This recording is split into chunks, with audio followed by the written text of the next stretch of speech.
Hey, I'm Jordan Melinda, and Colin Kaepernick is still refusing not to enter the national anthem. What's up, everybody? It's Derek. And as much as I hate LeBron James, I got to put him in the same category as Tom Brady, because as much as I hate the man, I have to respect him. Hi, I'm Lucas Adams, and I'm surprised by this Cardinals team. Everything about them. Hey guys, it's Pat, and in all honesty, NXT Take Over blew Wrestlemania out of the fucking water. Agreed.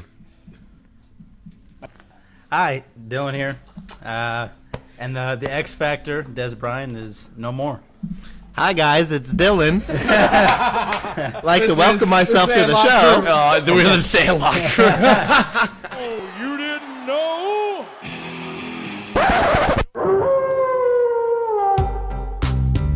He shoots! He scores! He could go all the way.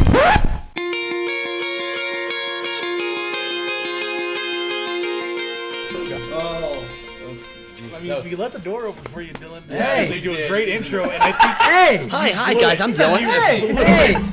Hey! That was Callan Kaepernick. Yeah, it's Callan. Don't try and save yourself now. Come on. I'm not. I'm just pointing out obvious points here. He's just trying to pass it off. Yeah. Trying to get the... Divert attention. back to Jordan like yes. it always does, but yeah. Not this week. No. Oh, man. All right, what's up, fellas? Man. Interesting. We haven't been able to record in almost 3 weeks. Yeah. 2 weeks. 2 weeks now. So There's a lot going on, man. Yeah, there's a lot we've missed. A lot we got to talk about, man. And not to cut you off or whatever, Pat is completely right. NXT Take. And the first cutoff. The first cutoff. Okay, all right, okay, because I'm the only other one that's going to sit and will actually really comment on the wrestling aspect of the show. Takeover was incredible. Oh, for sure. Ricochet, which that Pat was telling me about, and I was giving him trouble about it a couple shows back about the one match he had that was an indie match before he went to WWE. But it was incredible. And Mauro Ranallo. If you've probably heard him on Bellator, some UFC. He does. I think probably soccer. Wouldn't surprise me. Hell of a play-by-play makes the show, and it was really It's really interesting good. you say you're talking about Ricochet's match, the 6-man ladder match, but the match of the night, the match of the entire weekend, Ciampa Gargano. Yeah. They tore it down, and that, or very rightfully so, was the main event of TakeOver. Even though that Asuka and Charlotte match was good at Mania, that was really good. I know you were upset. It was a good match. I agree with the finish. In all honesty, they have so much potential to capitalize on different things with what they did, what they could have done during WrestleMania, and they blew it. They blew everything. That's Mania though. It's the main roster. You're saying they blew every match? No. Almost every match was completely screwed up. No, I think the only ones they got absolutely right was AJ retaining, and then Nakamura turning heel. Yeah. Brock retaining, and then busting open Roman at the end. Yeah. Which would he say busting open? They do not let you do color anymore. Which meaning any blood matches, any where they would blade, just to get some And he make it look like he didn't blade. He beat him up and bleed. Brock busted him open with elbows. And it's elbows to the forehead, and he had a pretty good sized cut on the top of his forehead, right at the hairline. Oh, and to add to that, Brock's gonna finish out the last 6 months of his UFC suspension, and he's gonna do part-time with both.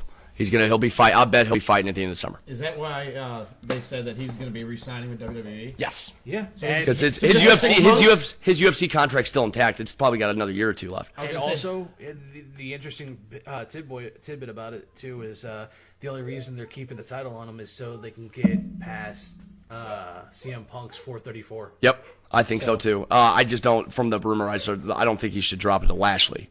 But that's just my opinion. All right, that's enough a little tidbit from Jordan. Let's get things going.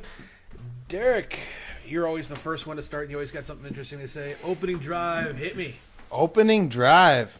Well, looks like Danny Amendola is leaving your boy, man. He ain't going to be there with Tom Brady no more. How do you feel about that? He's in Miami. It's there's no questions about it. He's signed with Miami. I said at the very beginning when they first brought him in, he's a poor man's Wes Welker, but dude, he was dependent as hell on He was Mr. Playoffs, wasn't he? Yeah. The guy was. I was reading his interview today, and he said the same things that we all know. Bill Belichick runs a tight ship. If you want to play for my team, we're going to build a great team, but you're going to take a pay cut so we can get more great players. The man said, I got to do what's best for my family. I got my rings. I'm moving to Miami. They're going to pay me that money. Everybody does. I mean, they deserve it. I'm happy for the guy. He got coming to him. He needed a contract. He got it. And go ahead, Jordan. Patriots have moved a lot of big name players this year from their team. Got rid of one of their big offensive linemen, and Nate Soldier. And, Brandon Cooks is gone. Brandon Cooks, yes, that was going to be one of my my Adam Schefter. I want you to come back after this episode and figure out with all the moves how many picks they got out of the deal. Because that's what the Pats do, and it makes me so damn mad that we just watch the Rams just blow every draft where the Pats ace every damn draft. If anything, they'll get like a C+. They'll walk away with a starter or two out of every single draft. A legit contributor. You know, it's. I mean, like that they don't have to pay big money. Yeah, they don't, and it's like heck. Right now, they're dealing with Gronk. That Gronk's wants that big contract. He wants to get paid. The Pats don't have to pay him. There's a question. They don't have to. Is he cut this year? They signed a big tight end from Arizona. I think Gresham. I think his name is. I think so. Number 84, I believe his name was. I can't remember, but they did sign him. I mean, not saying anything, but there is questions that Gronk might be joining Hollywood. And Hollywood, nothing. He might be joining WWE. There's been a lot of talks. He's going to make that jump. That Hollywood, crazy, WWE, close enough. That would be crazy, but like we said, the Patriots are making moves. Like we were saying, Brandon Cooks to the Rams. The Rams are just sucking up players left and right, big name free agent guys, and it is crazy, man. They are stacking that defense. They're putting some fast guys for golf arm to play with. I think the Rams are to be feared, dude. Everybody wants to agree with me. Do you guys think like Goff is the real deal? Do you think Goff is? I mean, he did make the Pro Bowl his second year, but it's like he did make. Les Snead is putting every single piece to what he needs to succeed. And the thing is, though, granted, he did have the worst touchdown to interception ratio out of any quarterback taken #1 overall in the last 30 years, coming out of UCLA or UCLA. Yeah, coming out of UCLA. He shouldn't have been #1, and they did the right thing with him carrying the clipboard for the first few games. But then when they threw him in, he was fucking clueless. Well, they also threw him in when the season was already a loss. So when it's just kind of he's got that. He came in under Jeff Fisher. Thank you, Jordan. Yeah, good call. Yeah, it's Josh Rosen? Fisher. Is it Josh Rosen? Josh Allen, the one from Wyoming, the big arm. Allen. That's what Goff had. He had that sexy arm, man. That's and it's unreal. I seriously hate the fact we're on SportsCenter and the fucking LA Rams are the first goddamn story. And it's like, the big free agents. I do. I like it, but I don't. Really? It's hard to see, man. It's in all honesty, it's like a fucking knife coming right in the back. Especially since I left the Rams. I was very upset with them, blah blah blah. I was upset with the team. I wasn't upset with the players. I was just upset with everything. Left you first. Oh yeah, they left us. No doubt. But we've been over this. How I feel about it. It was the worst breakup of all breakups. It was, man. And then all of a sudden, now you see them in the news, and they're getting all these guys, all these big names, man. It's like an ex-girlfriend that you guys split up, and you want to try to remain friends, but you see them just doing instantly better than you are immediately. So right, it sucks. That's exactly how I explained it. It's like you want to be good with them, because it was the love of my life. I've never been with another team besides the Rams, so when they left me, I was heartbroken. But at the same time, it's like I don't know who else to love. Here comes his whole explanation of how picking a team. Just like how the Rams were his first. Yeah, right, exactly. They took my virginity. They were the only love I have. I've never liked anybody else. So question to you guys then. So we all know, the Rams big in free agency this year. Going out getting Brandon Cooks, paying him whatever he wanted, getting Talib, getting Ndamukong Suh, getting all these guys, getting Marcus Peters. So obviously we all know the stacking Rams, up. We know the Rams are all in, obviously. But what if they don't win a Super Bowl in the next 5 years? I will laugh my ass off. You understand what I'm saying? Because some of these guys, they paid them contracts, but some of these guys, if they go to the Rams, and they play well, they're gonna want big contracts. We all know, Aqib Talib. After his contract's over, he's going to want a big one. Brandon Cooks, he's definitely one he wants. Those players are going there because they want. I wouldn't be surprised to see Sue and Talib probably retire after this. Maybe. Because they're getting up there. But those guys are going to the Rams because they want to win the Super Bowl. What if you don't? What if the Rams don't win anything in 5 years? What if the playoffs? That's not going to happen, obviously, but what would happen? Look at this. Granted, you also have to look at this, too. Sorry, Derek, to cut you off, but you have to look at this, the fact that the entire NFC West division, other than the Rams, is going through a rebuilding phase. Yet again, the Seahawks have turned to complete shit. The 49ers, we don't know how they're going to do. Granted, they got a few additions to add along with Jimmy G. Jimmy G is real deal. Still coming around. We'll see what really happens. The Cardinals are going to be and the Cardinals are fucking washed up. Dead. They're going to take a quarterback. They have no quarterback at the current time. Their best receiver should have been retired like 3 years ago. You can't say that though. Larry Fitzgerald is still contributing though. And then they got rid of one of their best defensive players and kickoff specialist in the Honey Badger. Tyrann Mathieu. Come on, because they didn't want to pay him. Here's what I think a lot of people are overlooking right now about why LA is getting these big players. They got the money. No, not just the money. It's also LA. It's LA. Yeah. These guys are superstars. They're big names. Why are big names going there? It's LA, baby. Why do big names? Why did Sue go to Miami? It's LA.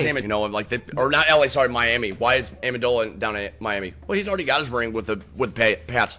Guess what? He wants to spend some time off the beach. I would too. Same with LA. That's what I'm saying. These are big. They're picking up the big names in the big city, boy. That's LA. All right, Jordan, what is up with you? Come on. Well, drive. I got some NFL free agency like always.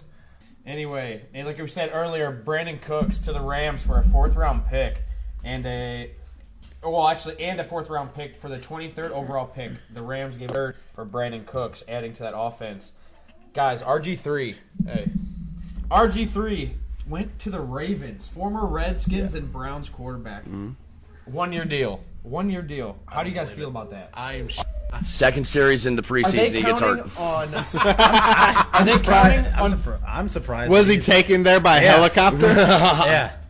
I am surprised. Are you guys feeling that Flacco will be injured sometime? You feel like that is why Flacco's definitely on his way down. Yeah, but Flacco's been on his way down. Yeah. If Flacco gets injured, it could be the resurgence. It's either going to be one of two things. It's going to be the resurgence of RG3, or it's just going to be RG3 last 2 plays and blows his knee out again. And the Ravens are going to have to go after a Jacoby Brissett or make some moves if they're still Colin in it. Kaepernick? No, if they're actually in it and stuff, they're in the AFC East, correct?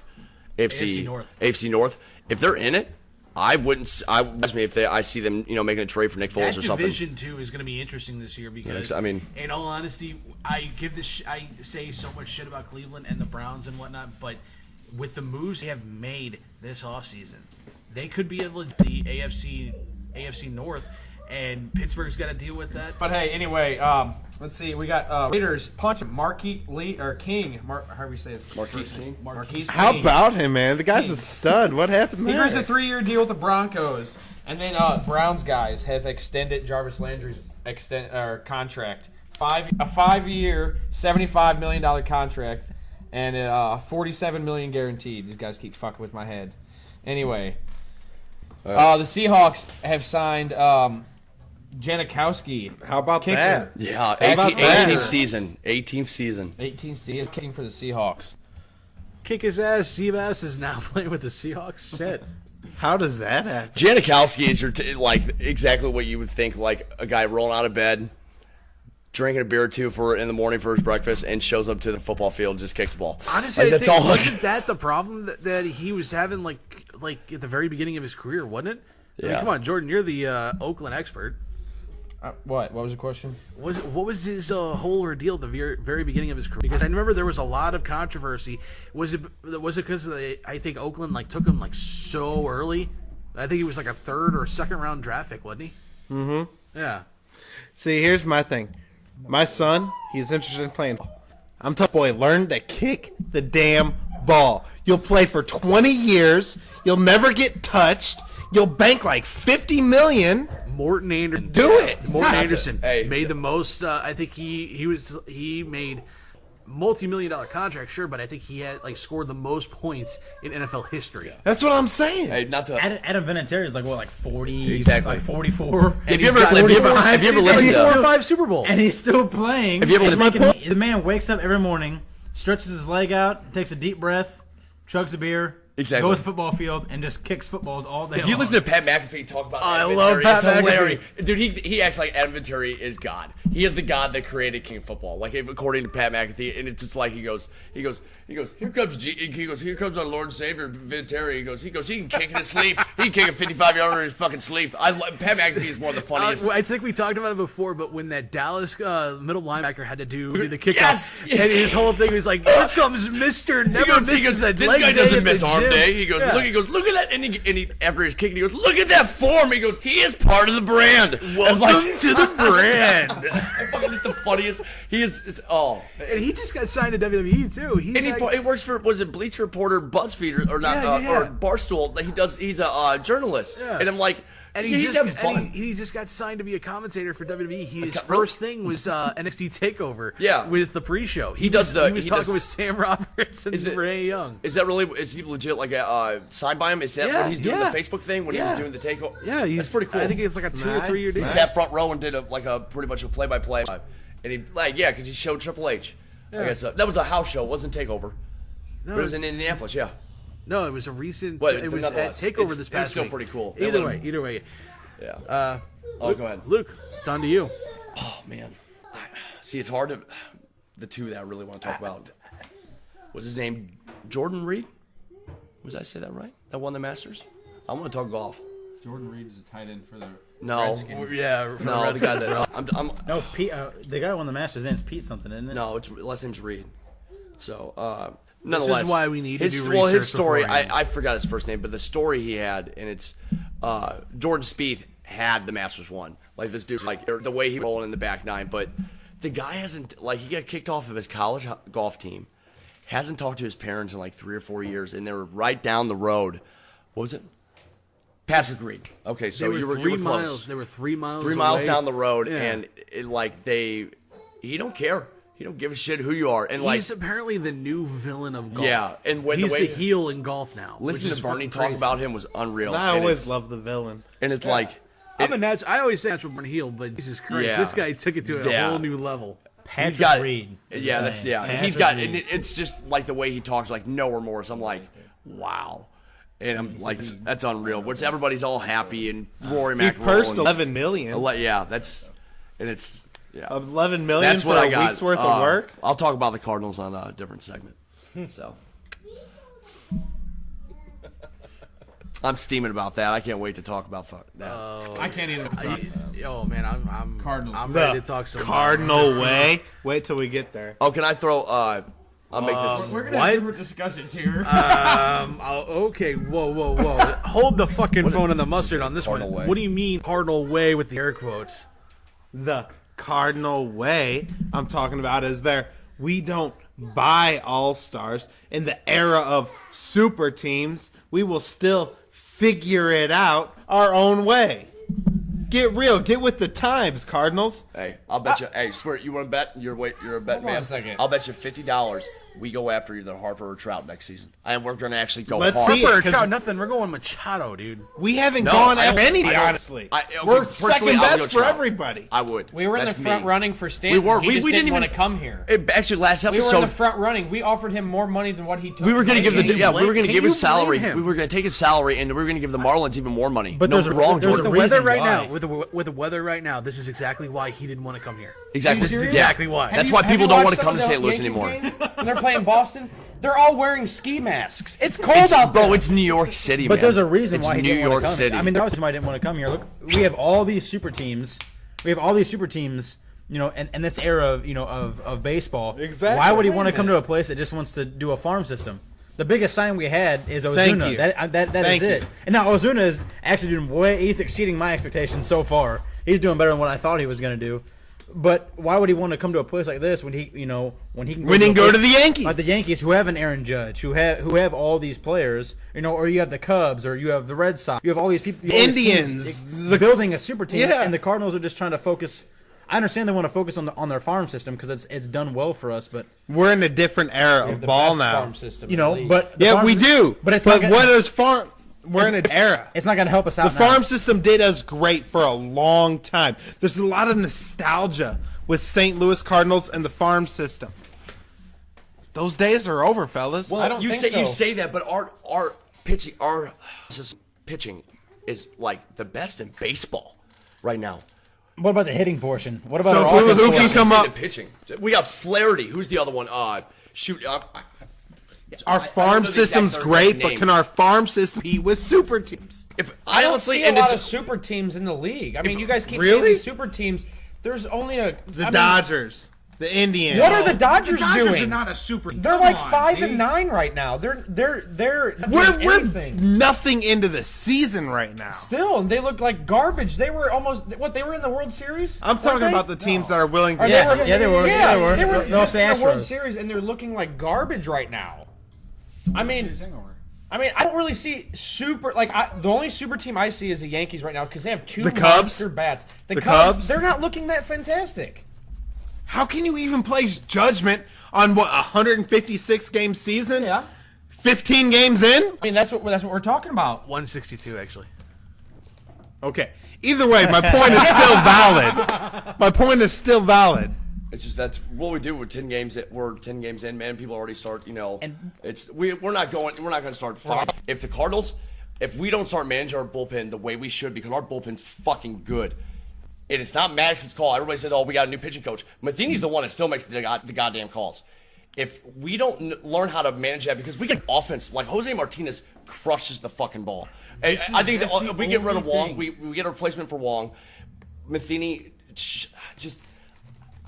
Matheny's make gonna better, die make with better his choices. boys, yes, man. Makes better choices. That's the only thing I think Matheny still has control over the bullpen right now, because you look at it, and this is something I wanted to talk about later on, but Jose Oquendo is managing the infield. Willie McGee is managing out. They're telling these guys where to go and what positions they need to switch to, and it's supposed to be Matheny's job, because you see these guys at the top step of the dugout, and they're putting handles to these guys. That's not Matheny doing that. I understand. That's supposed to be Matheny's job. I agree with you. I'm not saying you're wrong, but we don't know how much they have a game plan going into that. If I had to play baseball and have that many coaches to understand. I only did it for a couple years, and I had coaches like that where they actually did their certain job, but it's like. Your manager's still the same one. Okay, we're gonna be aggressive. We're gonna we're gonna hit and run a lot today in this game, or we're gonna hold on every single first pitch. We're gonna wait after that first pitch, and that's their mindset. That's it doesn't matter what they're pointing out, but that's what the manager wants them to do. So I understand where you're coming from. I know what you mean, but am I wrong about the bullpen part? If we got 3 or 4 games right there, I mean, what fucking the one we just picked up from the closer, Derek Holland. Derek Holland. Yeah, did anybody watch that game? Yeah. Was it like consecutive balls? I'm sorry. Yeah. He's so far through the season before yesterday. He's walked 5 through an inning and a third. Bud Norris totally should have came in that. Or that's what we should have had. And it's like I think they're playing now. He's not ready though. That's the thing. He had 2 games in single A Palm Beach. And then they immediately brought him up. I agree. But he should have spent at least 2 more games, if not 3 more, pitching through the system, and then bring him up. Does anybody else notice this? We're about to sweep the Reds. We're about to win 4 in a row. If we're beating the bad teams, the Reds are horrible, by the way. I get that. But we need to beat them bad teams, because we're going to Chicago. We're gonna face Darvish. We're gonna face not Hamels, but was it Hendricks? Yes. Yes. We're gonna face both of them back in that series, and then the Pirates I don't know if they're legit or not, but they just roughed up the Cubs a week ago. Okay, come on. They took 2 or 3. I understand. Okay, this goes back to what Derek said, and I hate quoting Derek. There's 162 games. But this is early in the fucking season. But we need to get those. This is so early in the season, and the fact that anybody is actually jumping on the Pirates jockstrap at this point is ridiculous. No, because we always see that. I understand that, but it's the fact that it's just like you said, it's 162 games a year. But we need to get those. It's how you finish. We need to beat those bad teams, though. You know, it's a difference between sitting here at 77, 78 wins at the end of the season and compared to 90. That's why that's a big deal. I mean, I'm really liking the way the Cardinals are looking, man. I do too. I'm impressed. It's better than I thought it would be. Okay. But we're early. We are. Our coaching still needs a lot of development, a lot of changes. And we'll see where we go, man. Yeah. We're doing a lot. Ozuna's on, I believe, a 13-game. How about Garcia, bro? Yeah.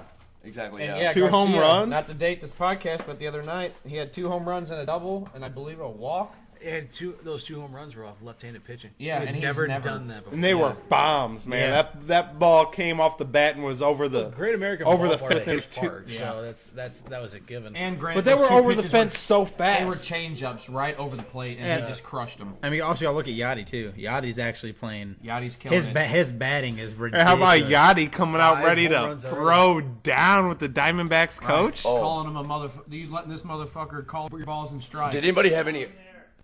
What's up? Keep it down. For real? Just kidding. Oh.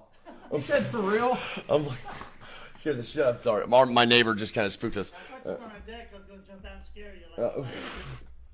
Right on. Okay. Well. Okay. Sorry. What were we talking about? My That bad. was the most awkward That was unexpected and spooky as hell. Awkward. Yeah. My neighbor's cool as hell. He just. Stalker. No. It's, Luke? Shut up. What else does he look in your window for? I don't know. Anyway. But you were think we saying got a lot This is some really weird shit going on. Wow, at your house today, I know, Luke, man. seriously. It's nothing You got like girls crawling out the window into the fucking little gate thing. You got your neighbor like spying in them on your other windows. Next thing, Amber's gonna come down and want to be a part of the podcast. Anyway,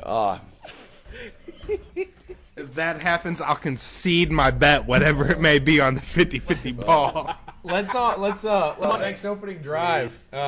Dillon, opening drive, man. What do you got? So I remember last time I came on the podcast, I talked a lot about the Giants and how Odell Beckham was caught in his little room hooking up with an Instagram whore, whatever you want to call her, sniffing lines. And then the next week he gets busted with a fight in Atlanta. Exactly. And then now, I'm not just talking about him. I'm also talking about Reuben Foster.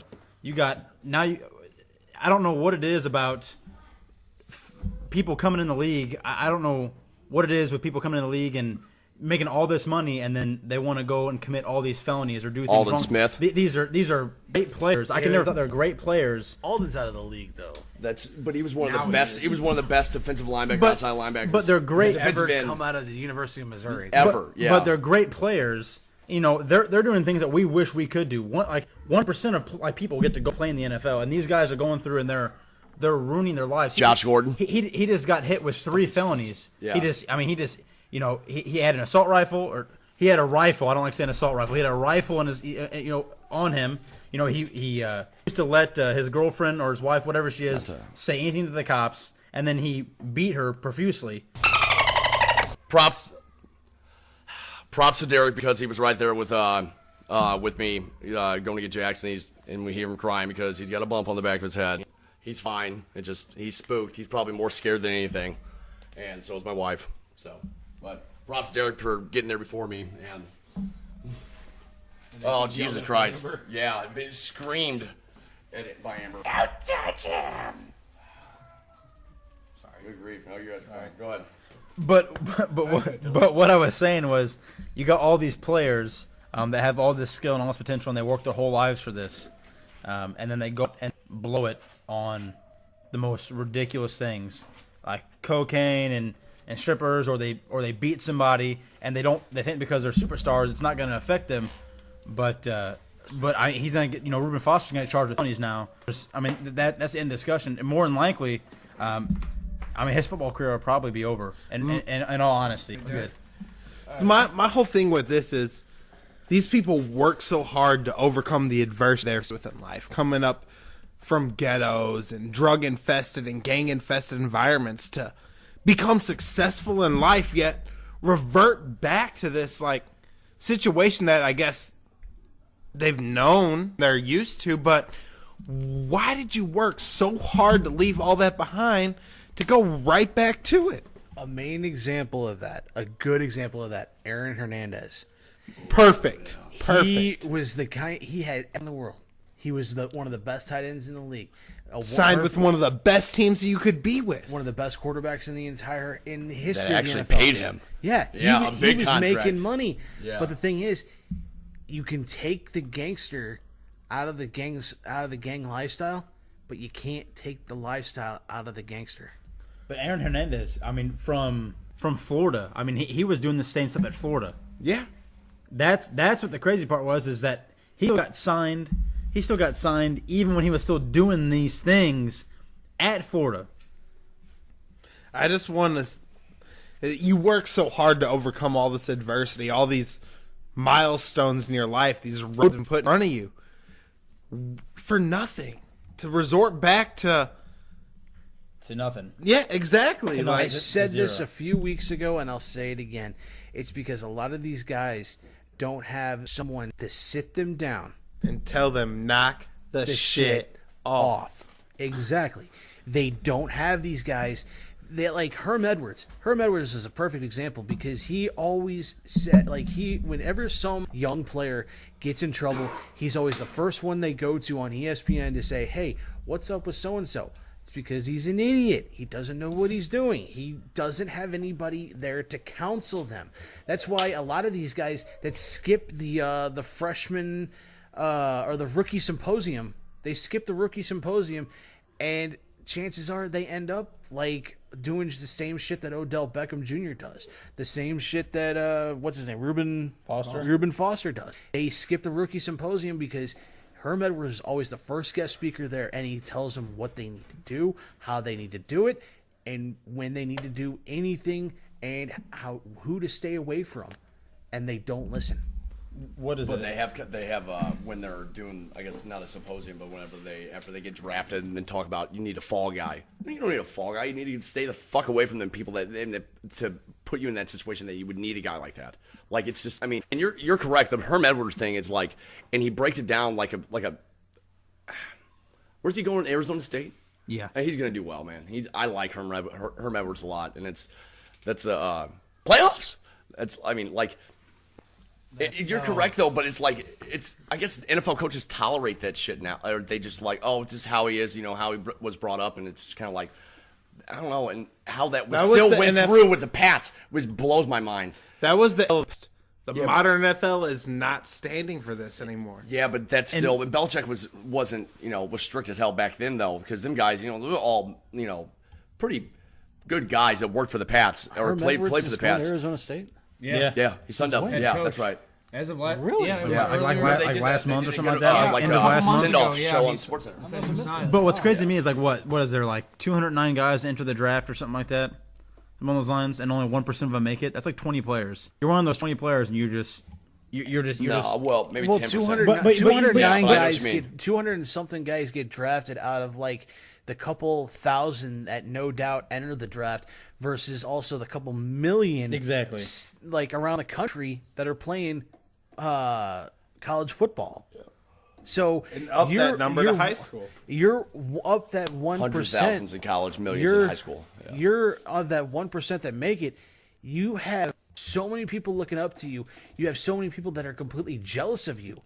Make the smart decisions. It's not that difficult to make smart decisions. Does Reuben Foster, does he play for the 49ers? That's what I thought. Yep. Did you in the face 7 years? So did you hear what they said?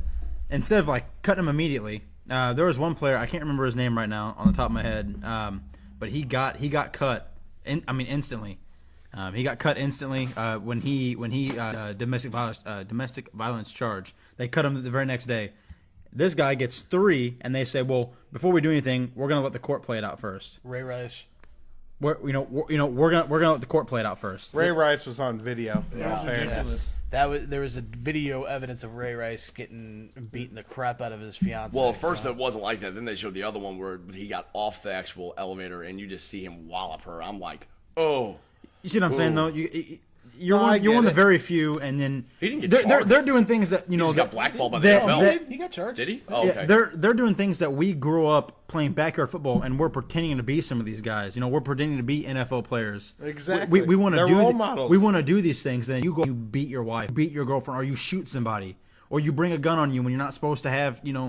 And you get a charge of felony and you do these things. Yeah, Plaxico Burress, shoot yourself in the leg in the club. But you see what I'm saying? It's things like that, and it just disappoints me because these guys are given opportunity of a lifetime. So Gordon. If you just play it smart, you will literally have your whole life and your kids and their kids set for life, and then you blow it. Agreed. Josh Gordon. Okay, one thing to have like an actual addiction problem with cocaine or with heroin or methamphetamine, whatever.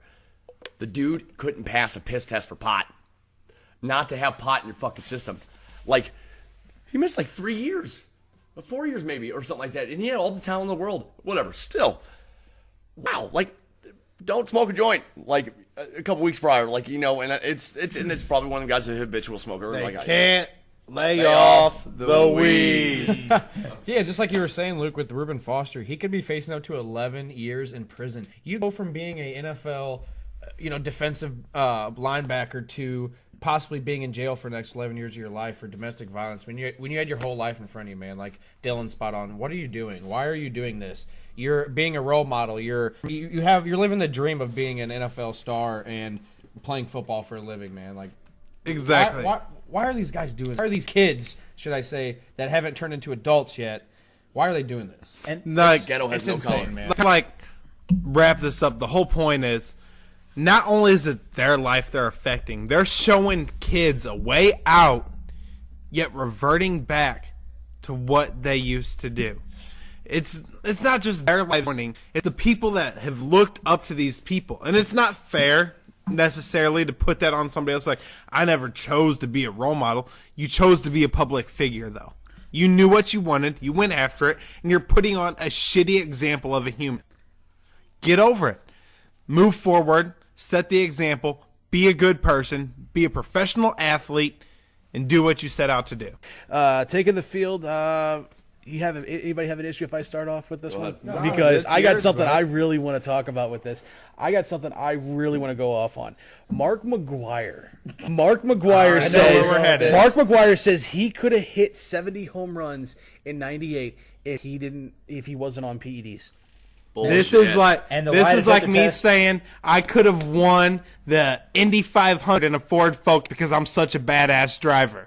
And the lie detector test determined that was a lie. Yeah. So, you know what I'm saying? Yeah. That's funny as hell. It's simple. What was the best year where it looked like he wasn't juicing in Oakland? I want to say like probably 86 or 7. No, 87. His rookie season was 87, so I think it was his rookie year. 88 or 89. After that, he started bulking up. Yeah, because I told Derek this at the very beginning because one of the reasons why this entire statement is complete BS is because he started juicing the moment he got to Oakland when he was with Jose Canseco. So when he started, you think that whole time? Yeah, so I think there was a year. I think there was a year from day one. Canseco even said from day one he was juicing him. He said I'm just this kind of stuff just for my health. Bullshit. I don't know. It just seemed like maybe it was just me that it seemed like there was that time period there in the early '90s, right before because he came to the Cardinals in '96, '97, '96. Yeah, that's 96. And that 92, 93, 94. It seemed like he just real quick. I mean, it was like a big change. That's why I say like he was a freaking beanpole to start, and then once he started, he was a big guy. No, he wasn't a beanpole. He was a stout man, but he wasn't nothing like he is. Yeah, because he didn't have. He wasn't the size of the box. Bowling. He wasn't the size of the batter's box. Let's put and for him to say that he could do it without the steroids, there's nothing to base that on. I think that one exactly my point. Because 42 43. Because here's the thing. Yeah, he's there from the very get-go. From the very beginning in '87, so there's not one season that he was not on steroids that we could actually compare seasons to. And so for him to say that is completely stupid and asinine. And for him to say performing enhancing drugs did not enhance his performance, then why the hell were you taking them? Oh, he said he was taking them because he was having health issues or something. I'm sure all your PEDs were prescribed by a doctor. I'm taking horse tranquilizer steroid things for to help with my heart when it's a natural proven fact that steroids actually hurt the heart. So get the fuck out of here with that shit. Well, that doesn't make sense because like I remember I had to do a report about that actually HGH is like the fountain of youth, man. Which doesn't make sense because, like, I know it's an anabolic steroid, but it's like apparently. Okay, let's put it this way: do you think that Adrian Peterson took something to come back from an ACL injury like that and then be the best fucking running back in the league? No. You're full of shit. How? Because you can't come back from an ACL tear. You can't. In 8 months and you can't. Be best. You don't think they don't drug test? You can't breed talent like that either. I think when it comes to like PEDs in sports, make it. yeah, I think PEDs, especially football, I think that type of test they know about.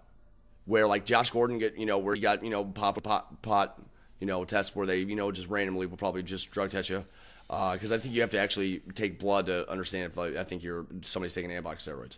I think. Okay. But it's like, man, there's no way, fucking way. I mean, to counter that, did Peyton Manning take HGH when he believe it? I bet when he hurt his neck, comes back at he got a bigger head, 40-something years old and wins. His head is even bigger. He did have a bigger head. Did you see that Broncos helmet? I don't Big think brain, so. man. Hey, Smart dude. I don't think so. I don't think Adrian Peterson took anything. But Jordan? back to McGuire. Peterson, no, I don't believe so either. I mean, it wasn't. It was. I don't know. I don't think it was because it didn't show a significant sign of it. I mean, there was no talk of it. You would have thought if he would have came back, you don't think people would have questioned that right off the bat? Oh, well, he must have taken something to come back that strong and be the running back in the league. I don't believe so whatsoever. And it's a lot more football and baseball. Taking steroids is totally different. You got more. You're more physical as a football player than as a baseball player. But back to McGuire, man. That was the best baseball I've watched, man. I was there for it's safe baseball, 60 and 61. Jordan, it's saved baseball, man. People don't understand that. I know. McGuire's, I mean, look at the Cal people who Ripken with consecutive Lou Gehrig's consecutive games played. Correct. Lou Gehrig, DiMaggio, or Lou Gehrig? Yeah, Lou Gehrig. I believe it was Garrett. Yeah, DiMaggio has the consecutive hits. But I mean, dude, Sosa, McGuire, and Griffey. Griffey was part of it too. Baseball straight up. That was an amazing show when they were all in it. Well, dude, with the strike and with them not having a World Series or playoffs or World Series in '94, and then they came back in '95, and the ratings were down. People didn't fucking care. Look at the NHL. It took a long time for the bounce back. I mean, it's still slowly getting there. It's still slowly coming back, and I think part of the reason why is because ESPN. Yes, ESPN NHL Tonight used to be one of my favorite shows. ESPN killed everybody's love for hockey, unless you're from the Midwest and Canada. Really, it's the truth. The minute they dropped that, the minute they went on strike, or there was a full year they missed. They dropped that. I guess the deal they had with the NHL and picked up NASCAR and then picked something else. NFL. Basketball. Well, I think there was a multitude thing because Monday Night Football went to. I think the lockout from 04-05 hurt hockey, but it helped everything else. Like including basketball, because basketball's popularity started gaining back in 04-05, and then what was it, 2012-2013's lockout? That really took a lot more people away from hockey. Yeah, when they missed like the first. The one they did when I was in high school. 3 months of the season. The one that we had when we were in high school was bad because man, that was that Blues team that was like. That early 2000s Blues team was the team that should have probably went to a cup or two. That led to the beginning of the end for the Blues for a while because the minute we traded Pronger for Johnson was done. No, it wasn't for Johnson. It was for Brewer. We traded Eric Brewer. That's right, defenseman. We went through that whole phase with Eric Brewer as our captain, and we became the laughing stock. We drafted of Johnson. Yeah. Then we ended up having guys like Brad Boys and didn't we have a screaming match about the Blues last week, Lucas? No, we're not. We're just talking. We're not getting into this yet. And I still say that's a discussion for another time. Me and Jordan against you two on the issue with the Blues. So, Derek, hit us up with taking the field. Taking the field, man. All right, so Philadelphia 76ers made the playoffs in stunning fashion. What are they on a 16-game win streak? 130 points they put up. Simmons and Joel Embiid are the truth. But let me tell you this much. I hate the fact. Not right now. I hate the fact that they are doing so well because they threw 3 seasons in a row purposely. Yeah. I hate to see that pay off. These guys literally. The same thing goes for Golden State at the end of the season. Also, yeah. At the end of the season, Golden State. Oh well, we don't got to win. We got a spot. We just got to come out here and half-ass. Okay, you have any idea how much it costs to sit down at Oracle Stadium? A shitty ticket is $150. The fact that these teams get to throw games, forget throwing games, throw seasons, and it pays off for them, pisses me off. Nothing. Oh, but they have a draft lottery. They don't automatically get the first pick. Bullshit. Yeah. They have a percentage. Nothing would make me feel better than to watch the 76ers get their ass smoked. Oh, speaking of, we're talking about Golden State. With Curry out, they were 7-10. By the way, I can feel you on that because this is why I'm not really a fan of basketball because teams tank. On purpose. You see the whole fucking season. You see teams tanking seasons, in plural. basketball more than any other sport. Absolutely. You don't see it in football. People teams still come out there and they'll try to tank win. after like the 5th or 6th week when they really know They try to win. Derek, wave for your future wife's watching. Hey, baby. Don't hate me too much. They try, but the thing is, in football, in hockey, in baseball, teams still try to win. But you got teams in basketball; they start tanking from the get-go. And they realize they're not going to man. Yeah, I understand why that does. That's freaking stupid. How would you feel if this was the Cardinals doing this? No, we went through it with the Rams. I would be We pissed. watched them tank. I would be so pissed. On purpose. Maybe the players didn't know it, but the people making the calls, the front office, they knew they were crashing. It's like we always wind up talking about the Rams. Stan, whatever. Hurts my feelings. Either way. No, I know it's funny because He doesn't deserve that name, Stan. This guy is and what Pat is and what I'm sorry, Chicago fan. what Derek is getting at is because so they wound up had a bad enough season. They wound up getting Embiid, and then they got Ben Simmons. Well, both Embiid has missed like the first 2 seasons he had, and then Ben Simmons missed his entire first year last year, and now he's up for the Rookie of the Year, and it's his second year, that's a whole other topic. But he doesn't play at all in his first season. He's a rookie, his second year. But I agree with Derek, but at the same time I don't because I kind of want to see the Sixers win, do well. No, not after tanking on purpose, dude. Finals. Yes. And that second point, it looks like we're headed for another Cavaliers-Golden State final. How cool would it be, though, if Houston beats fucking Golden State? I would be thrilled. thrilled. Houston's legit, man. I'd be thrilled. I think Chris Paul's playing at a better tempo. I watched the game the other night against they played the Spurs, and I'm like, wow. And no, it was against the Lakers. I'd love to see it happen. What do you guys think of that 32-year-old rookie? Oh, the guy that was awesome, dude. He came in and got he had a better first game than the any NBA player ever. What did he end up with? Almost 20 points or something like that? 17, I believe. Yeah, went 4 for 5 from the 3-point line. Yeah. It was like his 3-point percentage was through the roof. They were chanting MVP. But what's sad? What's really kind of stinks that guy's probably only gonna play a handful of fucking NBA games, and he won't. He's a math teacher, physics tutor. Yeah, he's a tutor. You never know, man. With that performance, I hope so. Jordan. That was his time to shine right there. He was just like, all right, this is my opportunity. I'm gonna go in there. I'm gonna do it. They kept dishing it to him, man. He was draining those threes. The NBA used to do that. Go back in the day, like in the beginning of the season or at the end, when a team knew they weren't gonna do well, or maybe they knew they were going to, and they were sending doing guys, it on purpose. and they would call guys up, or they would call guys that would practice with them and stuff. I know. I remember my dad told me that a long time ago because he knew somebody that happened to him. But I hope so. And what's funny, had gray hair. Did you guys notice that? He looked like an old man. I had to laugh, but it looked cool, and it's better. It's better to hear that coming out from LA with Lakers than Lonzo. I'm tired of talking about LeVar. All right, Jordan, man. What do All we right, got? Guys, where we at?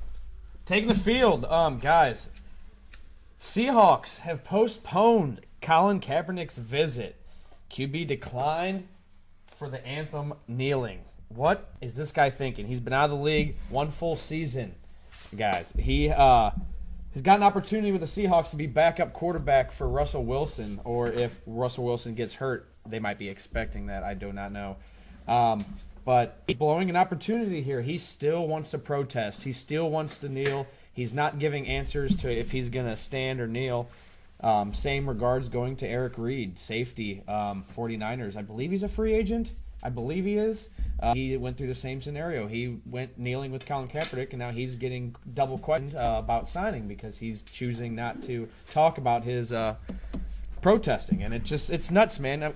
I like Colin Kaepernick. I didn't like it when he came to the league and took Alex Smith's job, but because I was a fan of Alex Smith, and 49ers were doing pretty good, but I was a Rams fan at the time, so obviously they were a rival because they were in the same division. But he's not cooperating, man. He's not saying, okay, I'm going to be a football player and do my career and wait for my protesting outside of the game, which he should be doing. This is a big subject. I mean, he's finally getting an opportunity, and now he's blowing it. Agree. He gets a second chance. Is what you're getting. Finally gets that second chance. I agreed. And what's really sucks about Kaepernick is that he donates a lot. I mean, he does a lot of good stuff. I mean, a lot. Like the money he's like his entire that last season was with the 49ers. That like entire second half he gave his entire salary away. You know, because he'd made so much money prior, and that's good for him. But what's your beef with Alex Smith? Yeah, Patrick was laughing when I brought up Alex Smith and the 49ers. What is wrong with Alex Smith? He's a poor man, Kirk Cousins. Well, he's a poor man's any quarterback. Alex Smith was overhyped from the very beginning. He wasn't overhyped. He came out of a bad draft. Alex Smith is pretty consistent. That's exactly. He's going to give you 20 for 22. He wins when he was in Frisco. When he was in Frisco, he was downright garbage. He played for Mike Singletary. Come on. Is he flashy? No. Is he all? But does he consistently win games? But does he win games when you need him to? But he didn't win games. He didn't win shit when he was in Frisco. Because he didn't have shit. You act like he's had easy playoff contenders. He's had the Titans, and there has not been a game where that man has laid down. West. But they during the time when the NFC league garbage at the very beginning of the Legion of Boom, there was a reason the 49ers had number one picks, like or close to one number one pick or multiple top 5 picks years in a row because they were bad, man. Okay, here's another stat. Your luck, but here's another stat. What was it? Curious. 2 seasons ago or 3 seasons ago that the fucking Kansas City Chiefs did not have a touchdown pass. As your fucking Pacers just beat the Cavs in the first game of the playoffs. And everyone's listen. Hey, I want to say this stat again for you fucking idiots because you're not listening. I was listening to. I'm sorry. Alex Smith was the quarterback of the Kansas City Chiefs 2 or 3 seasons ago when they didn't have a touchdown pass all year to a wide receiver. You're putting all that on him? He's got Travis Kelce. You act like he had Travis Kelce. He had Jeremy Maclin. No, he didn't have Jeremy Maclin. They went out and got Jeremy Maclin after that. The year after they had Maclin during that. Okay, and when Maclin showed up, he wound up like 15 touchdowns. Okay, pretty sure. Then answer me this then. I don't think it was 15. So this year, that's a low number. And what was it? Fucking exaggerating. Like I'm not. 3 or 4 years ago. This year they were beating the Titans, and they blew it. Yep. And then they also had they played Andrew Luck and the Colts. It was 44 to something, and they allowed Andrew Luck to come all the way back and win. Andrew Luck. I mean, besides him, anyways. Alex Smith. He wins games in the regular season. He's consistent. They go on win streaks all the time. They always start off like 7-0, 8-0, whatever. And he wins games in the regular season. But does he win games in the biggest times? Okay, hold on. You're going to take that, but he's also playing on Andy Reid, who's not very good at playoffs either. I don't want to hear that because the blame always gets put on the quarterback. So what if this was anybody else? We'd all be saying how bad he was. You guys cannot stick up. No. I'm not. Let me put it to you like this: at the end of the day, it's playoffs or bust. Thank you. And he makes the playoffs. No. He does. Yes, he does. Okay, playoffs, but if every team in the NFL was Super Bowl or bust, every team would bust. But as a coach, he loses every first round. Thank you.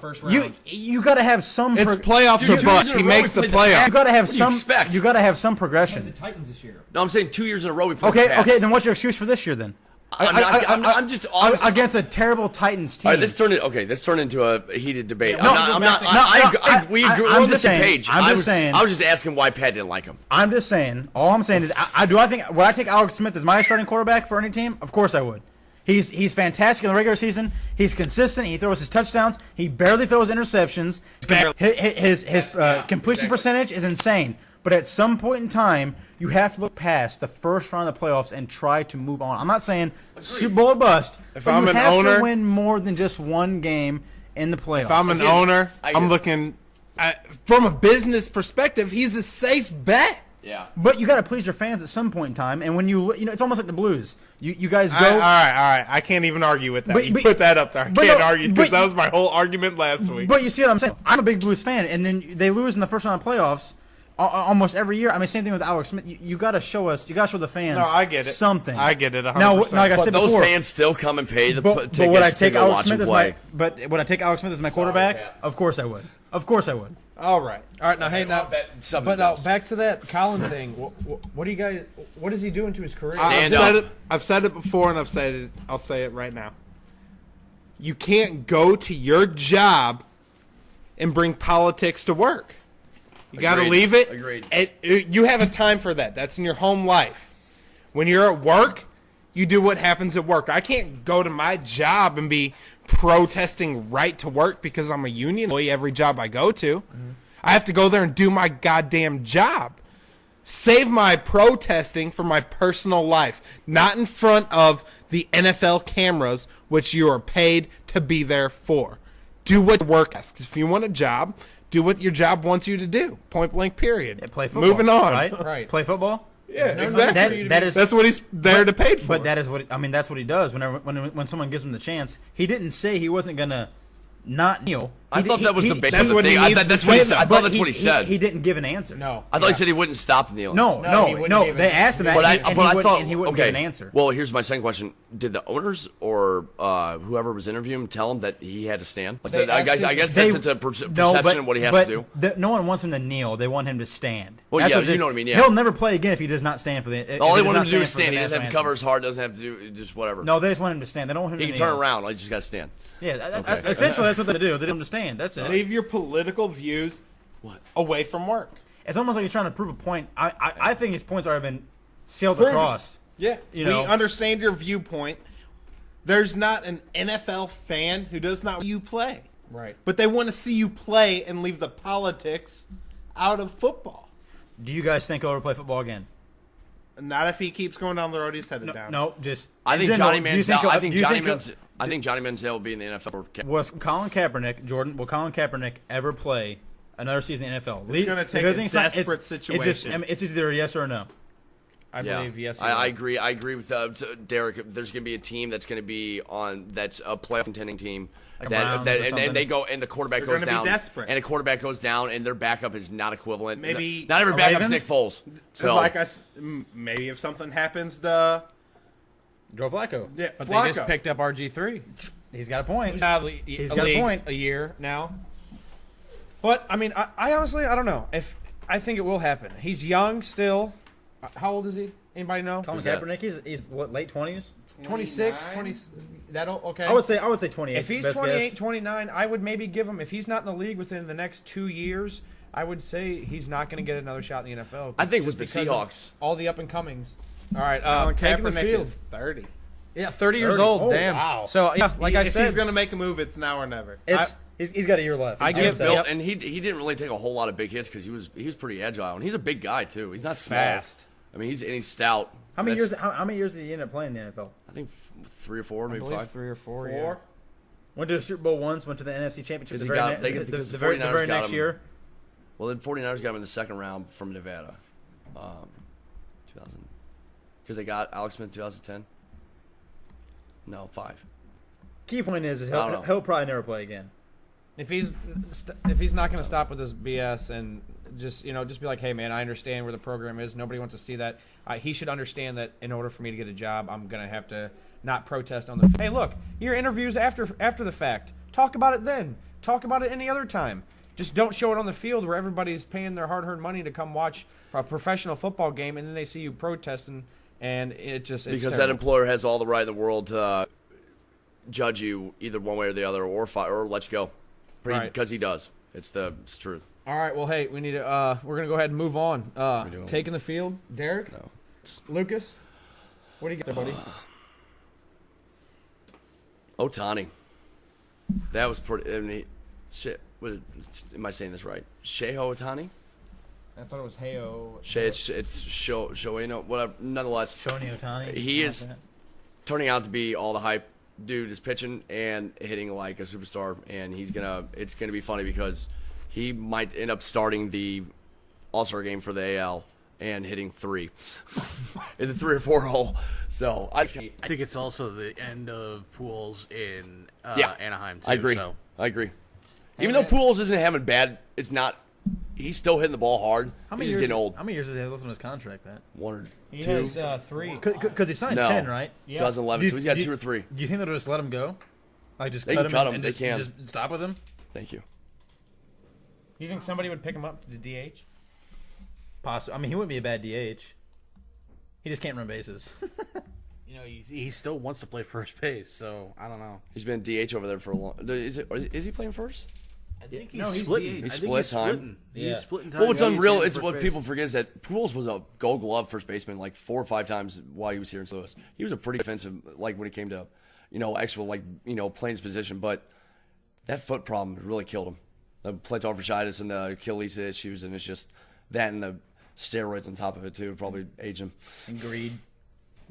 That Ohtani, greed got him too. Man, he's hitting home runs. I mean, he hit his first career triple the other night. They said that was the youngest Japanese player. He had 11 strikeouts in one night when he was pitching. Yeah, it's incredible seeing a guy like this. It's actually a bat. Yeah, you want to know the most interesting tidbit about this? I don't know if you guys do fantasy baseball. Too much to keep up. Yeah, with. I know it's a bitch. It's a bitch. But he is twice. You have him twice in your lineup as a hitter and as a pitcher. I got him as a hitter in my fantasy team, and he's killing it for me. Yeah, he pinch hits, man. He comes up there, and I believe he has 2 pinch hit home runs. I think how it is when he pitches the next night, he only pinch hits, but like after that, he DHs, I believe.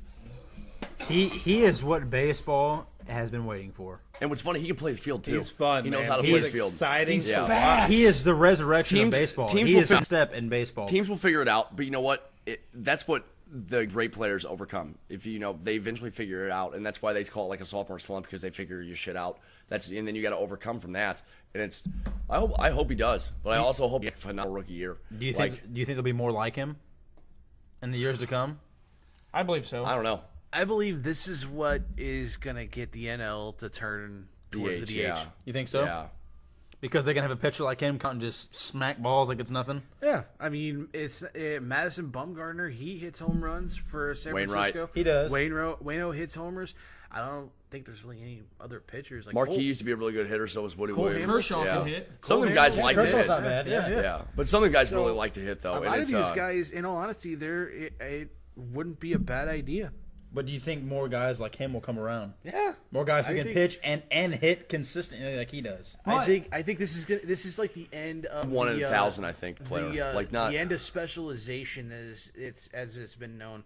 Like for baseball players to come out of high school and they're automatically labeled, oh, you're a pitcher, so we're not going to have you hit at all. So that's what they do in college. Who they was just it focus that on we pitching. had on the Cardinals that? Thank you. No. Marquis? Jason Marquis had like a 300 batting average. He used to smoke the ball. I mean, he would hit the ball hard. Yeah. Then there's nothing more exciting than a pitcher who can help himself. I don't remember him hitting a lot of home runs, but he used to hit line drives and hit the Because ball. we're an NL team. We're used to the 9th spot being. Okay, here we go. Right, and now It's a Well, let's get back to our leadoff hitter. Do you guys was it think Rain high Man? school players will start to try to develop their game? I don't think. See, baseball's a Like Ohtani? Like pitchers. he said, Pitchers like Ohtani. Like Lucas said, it's kind of after high school where they give up on the hitting aspect. They're like, okay, you're a pitcher. You're a left-hander and you can chew bubble gum and throw a curveball at the same time. We're going to throw batting out of the equation, you know? Did you say that? Is that what, no, you're not wrong. But do you think players will do that? After high school, you're pretty much when you go into college. And if you're really good at baseball, you don't go to a D1 school. You get drafted. But do you think players will try to do when they this draft now? you, and they say, okay, you're a third baseman, but you also pitch, and you're really good at both. Like you're hitting for your high school team, and you're also you're one of the best pitchers in the state, and blah blah. They're like, okay, we're gonna have you pitch. Pretty much, that doesn't mean you're giving up. That means you're going to dedicate that much time to fucking one position because that's what you want to do. Or you D1 school, like say Georgia, you're a really good pitcher, but you're a hell of a center fielder. I was just thinking like a big school. I got an interesting story for you. A number of years ago, this is probably like going back almost like 8 or 9 years. I was over at Swing Around Funtown up there in Fenton, hanging out with a few of my friends, and it was dead of summer. Just so happened to see Ryan Franklin. Former Cardinals pitcher. Yeah, the one, Yeah, Ryan Franklin was there, and I got to sit bullshit with him as he's taking batting practice. Yeah, he's taking batting practice, or he's like in the batting cage, just taking batting practice. Basically, he's bullshitting, but he's hitting these screaming line drives in the fast pitch part. And I think the fast pitch like only 8. Yeah. But he's sitting there hitting these balls, and I'm just like, I just joke with him. I'm like, oh, you think Matheny's going to give you a chance to, or I think it might have been LaRussa, but you think LaRussa is going to give you a chance to pinch hit once in a while? And he's like, hey, I was an awesome hitter. I was in high school. I was an awesome hitter when I was in college. They just told me I needed to be focused on pitching when I got to the pros. So that's why they don't ever get at bats. That's why I don't get a chance. Yeah, I'm actually a decent enough hitter, and it kind of like, wow, I never knew that about some pitchers, that they actually want to hit. Some of them actually get a chance to hit, but then there's a lot of them that don't. Like when you're a kid playing baseball, yeah, playing the field's fun, but we all lived in the box, picking up that bat and looking at that pitcher. I don't want to. Okay, having umpires like Jordan McBack. No, yeah, no. It's funny you saying that because it still makes me sick to my stomach. But I can't say I didn't start, but I got DH for my junior and senior year on varsity for baseball. I played left field and I pitched, and I got DH for it. I played the field, but somebody hit it for me because I just wasn't that good of a hitter. And it sucked. But no, you lived for it though. But I only had. Being in that box was the most exciting part of your day. Those six at bats a year, I live for. I know, absolutely. No, it's something about, and it's, I don't know. I take pride in it. It's the hardest sport in the world to do. It's the hardest thing to do to hit a ball to bat. But all right, Dillon, you're up. Taking the field. Well, I know that earlier I got it rubbed in my face. Pacers, beat the Cavs 98-80. But what I wanted to bring up was LeBron James, 33 years old, 15th season in the NBA. More than likely the greatest. I would say this is probably the greatest season I've ever seen from him in general.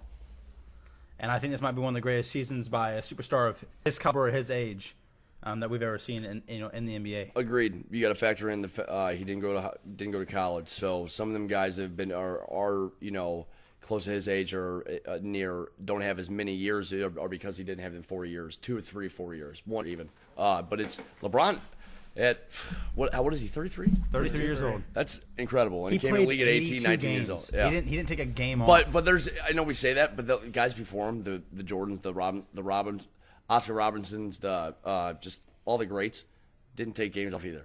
Like it's, and you got to think that's why they're great. Michael Jordan took 3 years off to play baseball. Well, his dad died, man. He made a lot of money. You're coming off 3. I understand. I know where you're going with it. But like, okay, there was a lot of factors in that. I think shit happened. There was a conspiracy because Jordan was a notorious gambler. I think his dad passed away too. He needed a break, and it was just all committed. You know what? I'll go play golf and see. Give this baseball a try. Why not? Yeah, that went high. Sorry. And then starred in Space Jam. Looney Tunes Space Jam. Probably made millions of dollars. Toon Squad. Was that part of the gambling debt to star in that movie? You never know. Somebody called the black helicopters. Yeah. I'm just saying, a lot of people got to give respect where respect is due. That was how I opened the show. I think the reason with LeBron, 15 straight years, no breaks at all. I agree. The numbers don't lie. He really took games. He had doesn't hurt. 8 straight years in the finals, possibly 9. LeBron doesn't get hurt. Possibly 9. Yeah, he flops, but I'm telling taking games off, actually being consecutive games in a row. I don't think he's missed more than a week or two, maybe I think maybe a month. You got to put him in season. When he's cramps, he gets carried. That's fine, but he doesn't miss that next game once or twice. He's a prima donna. He flops worse than soccer players. I get that. He's a prima donna, but dude, he's you gotta start naming players. When he charges the lane,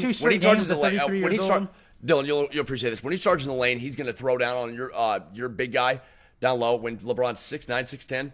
You better get the fuck out of the way because he's going to take you down. And people do flop. He flops. I get it. He's, like I said. Interesting stat, by the way, just to throw into LeBron. No, he's shooting from 28 feet away, he's shooting 50% from the three-point line. Deep range threes, that's better than Steph Curry or any other person that shoots threes in the NBA. He's leading at 50% right now from deep three points. See the Pacers which beat is him? Steph Curry's forte. Hey, I feel like I'm on ESPN right now. So what did he have for breakfast? I don't know. Probably Wheaties or something along those lines. Wheaties in his wife's vagina. All right. Moving on. The Pacers beat him, by the way. Did you see that? Moving on. Okay. Do we want to? That's Okay. surprising. Here's the thing. Do we want to do? We're getting close to We want 6 to do o'clock. into the jar, or we don't want to do? Well, it's 5:30, but we do into the jar. We want to do the pop quiz, or we want to do coolest thing on the internet. Doesn't matter. I got questions. I mean, I created Into the Jar, so that's where my vote is. Let's do into the jar, and I'll skip my pop quiz this week, and then we'll do coolest thing on the internet, and then we'll do what's calling things up. So you're taking lead this week, Jordan, on Into the Jar. Lay down the ground rules and tell us how it's going to work. All right, now basically I just got some questions for you guys, just from either sports going on today about some people that are just about people that have been in the news here lately, and just some random sports questions, man. I mean, some of them are easy, some of them could be difficult. You never know. But who do you want to start with? Go right to your right. Let's go. All right, Lucas. You went to your left last time, too. So what's up? All right. Ken Hitchcock announces his retirement after 22 seasons. He finishes his career with 823 wins, 506 losses, and 207 ties with record. Where does he sit on the all-time wins list as an NHL coach?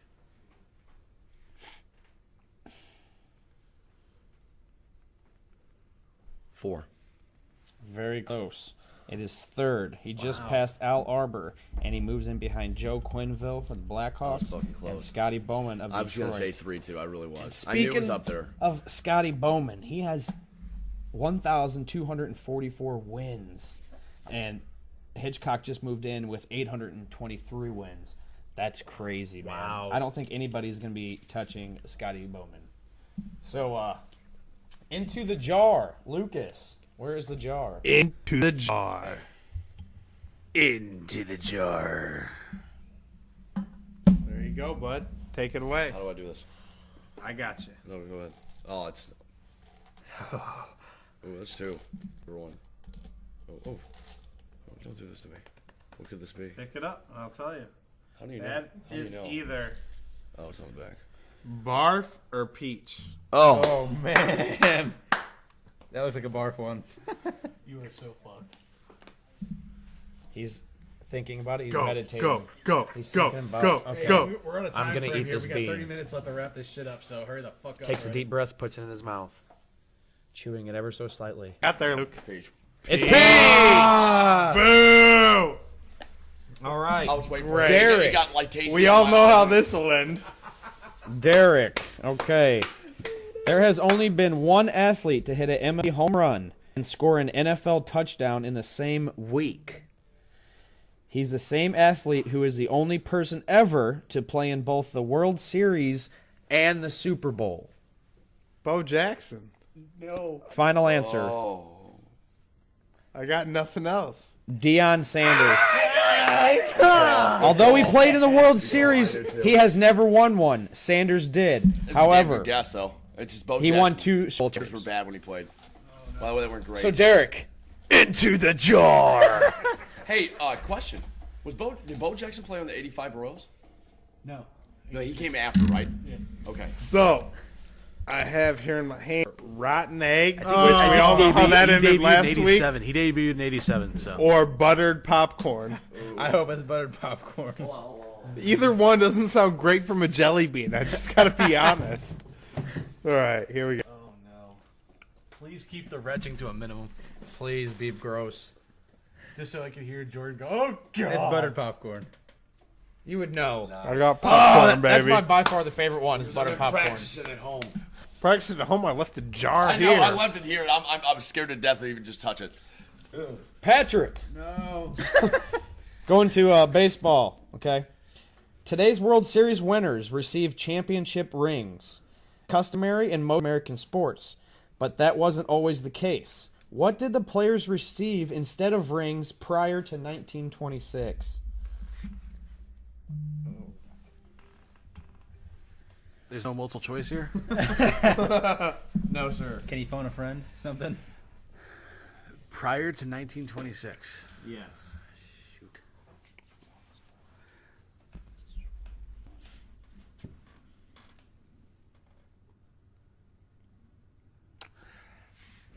What'd you tell Lucas about a time restraint? Prior to 1926, I'm gonna go. I'm gonna go. Horse and buggy. This might have been a little rough one because it is dated back so far. Wow. But it's a pocket watch or medallion. Wow. That legit was gonna be my second guess. The Yankees became the first team to present rings to players after their championship in 1922, 4 years before it was adopted at the league's practice. So, Give Pat, me the fucking jar. we are going Hey. into the jar. The jar. That's crazy. Hey, I know what I know. Hey, you guys like played your ass off all season. You guys won World Series. Here's a pocket watch. Pretty much, yeah. But I'm sure it was like, yeah. Hey, I know we're not supposed to be. We either have lawn clippings or lime. I always got the easy one. Long clippings. Come on, we haven't had a bad one yet. That's long clippings. Lime. Bummer. That means the game has to be set for Dillon. No. All right. Deck is stacked. Okay. The deck. I made this deck is stacked. This one Wow. question was made for Dillon, okay?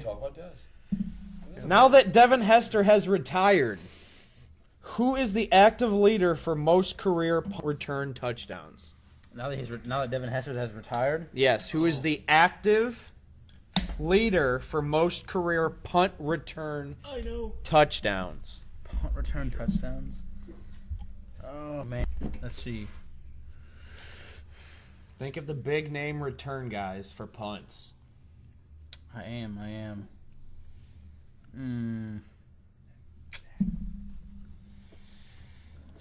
Oh man.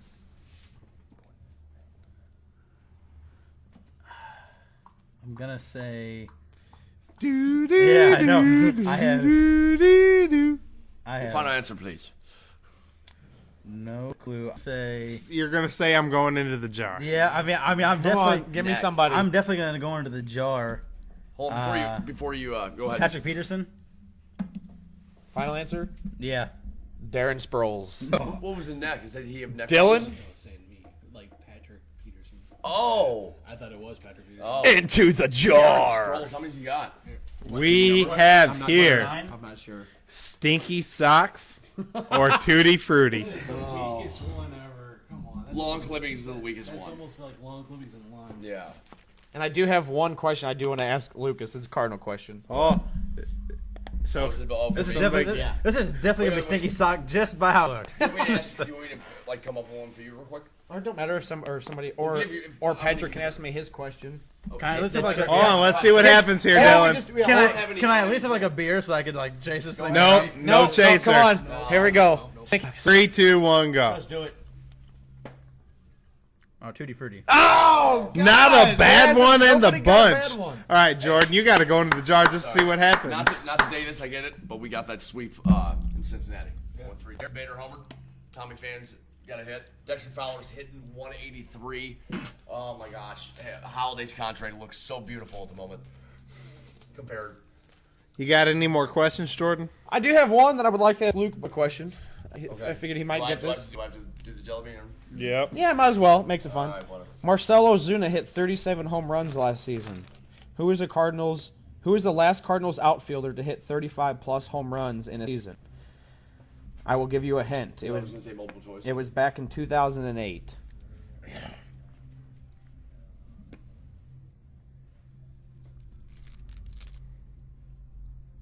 Ryan Ludwig. And he had 37. Answer is Ryan Ludwig. So you get to pick anybody at the table. I was gonna say since I haven't gone yet. If you want me to reach in there. Yeah. You either have dead fish or Oh my god! or strawberry banana smoothie. My That's god! the nastiest one out of all of them. The smell you can't tell. I know. I've tried that before. Wow, dude! Oh my god, dead fish. All right, here we go. That's dead fish. No, what was the other one? No, Strawberry banana. that is delicious as hell. All right. Since everybody won, I said we all got to go into the jar together now. All right, no, here I got it right here. No. Patrick has a trivia question. Let's all. He's gonna ask us the question, and then we all have to guess it. What? Don't you have a pop quiz? Well, pop quiz, whatever. But it's there's no wrong answer in it. Oh, what? Everybody goes in the jar. We're going around the circle. I'll go first. There's no wrong. What's Oh. mine? Oh, Oh well. Or I don't Next know. one's yours. However we want to do it. I do have a trivia question though. Here you go. You did come up with Do you have one where we can all guess? we're And it's like just the going closest, the closest one's the winner without going over. Do you have one like that? Give it like a little baby Toothpaste.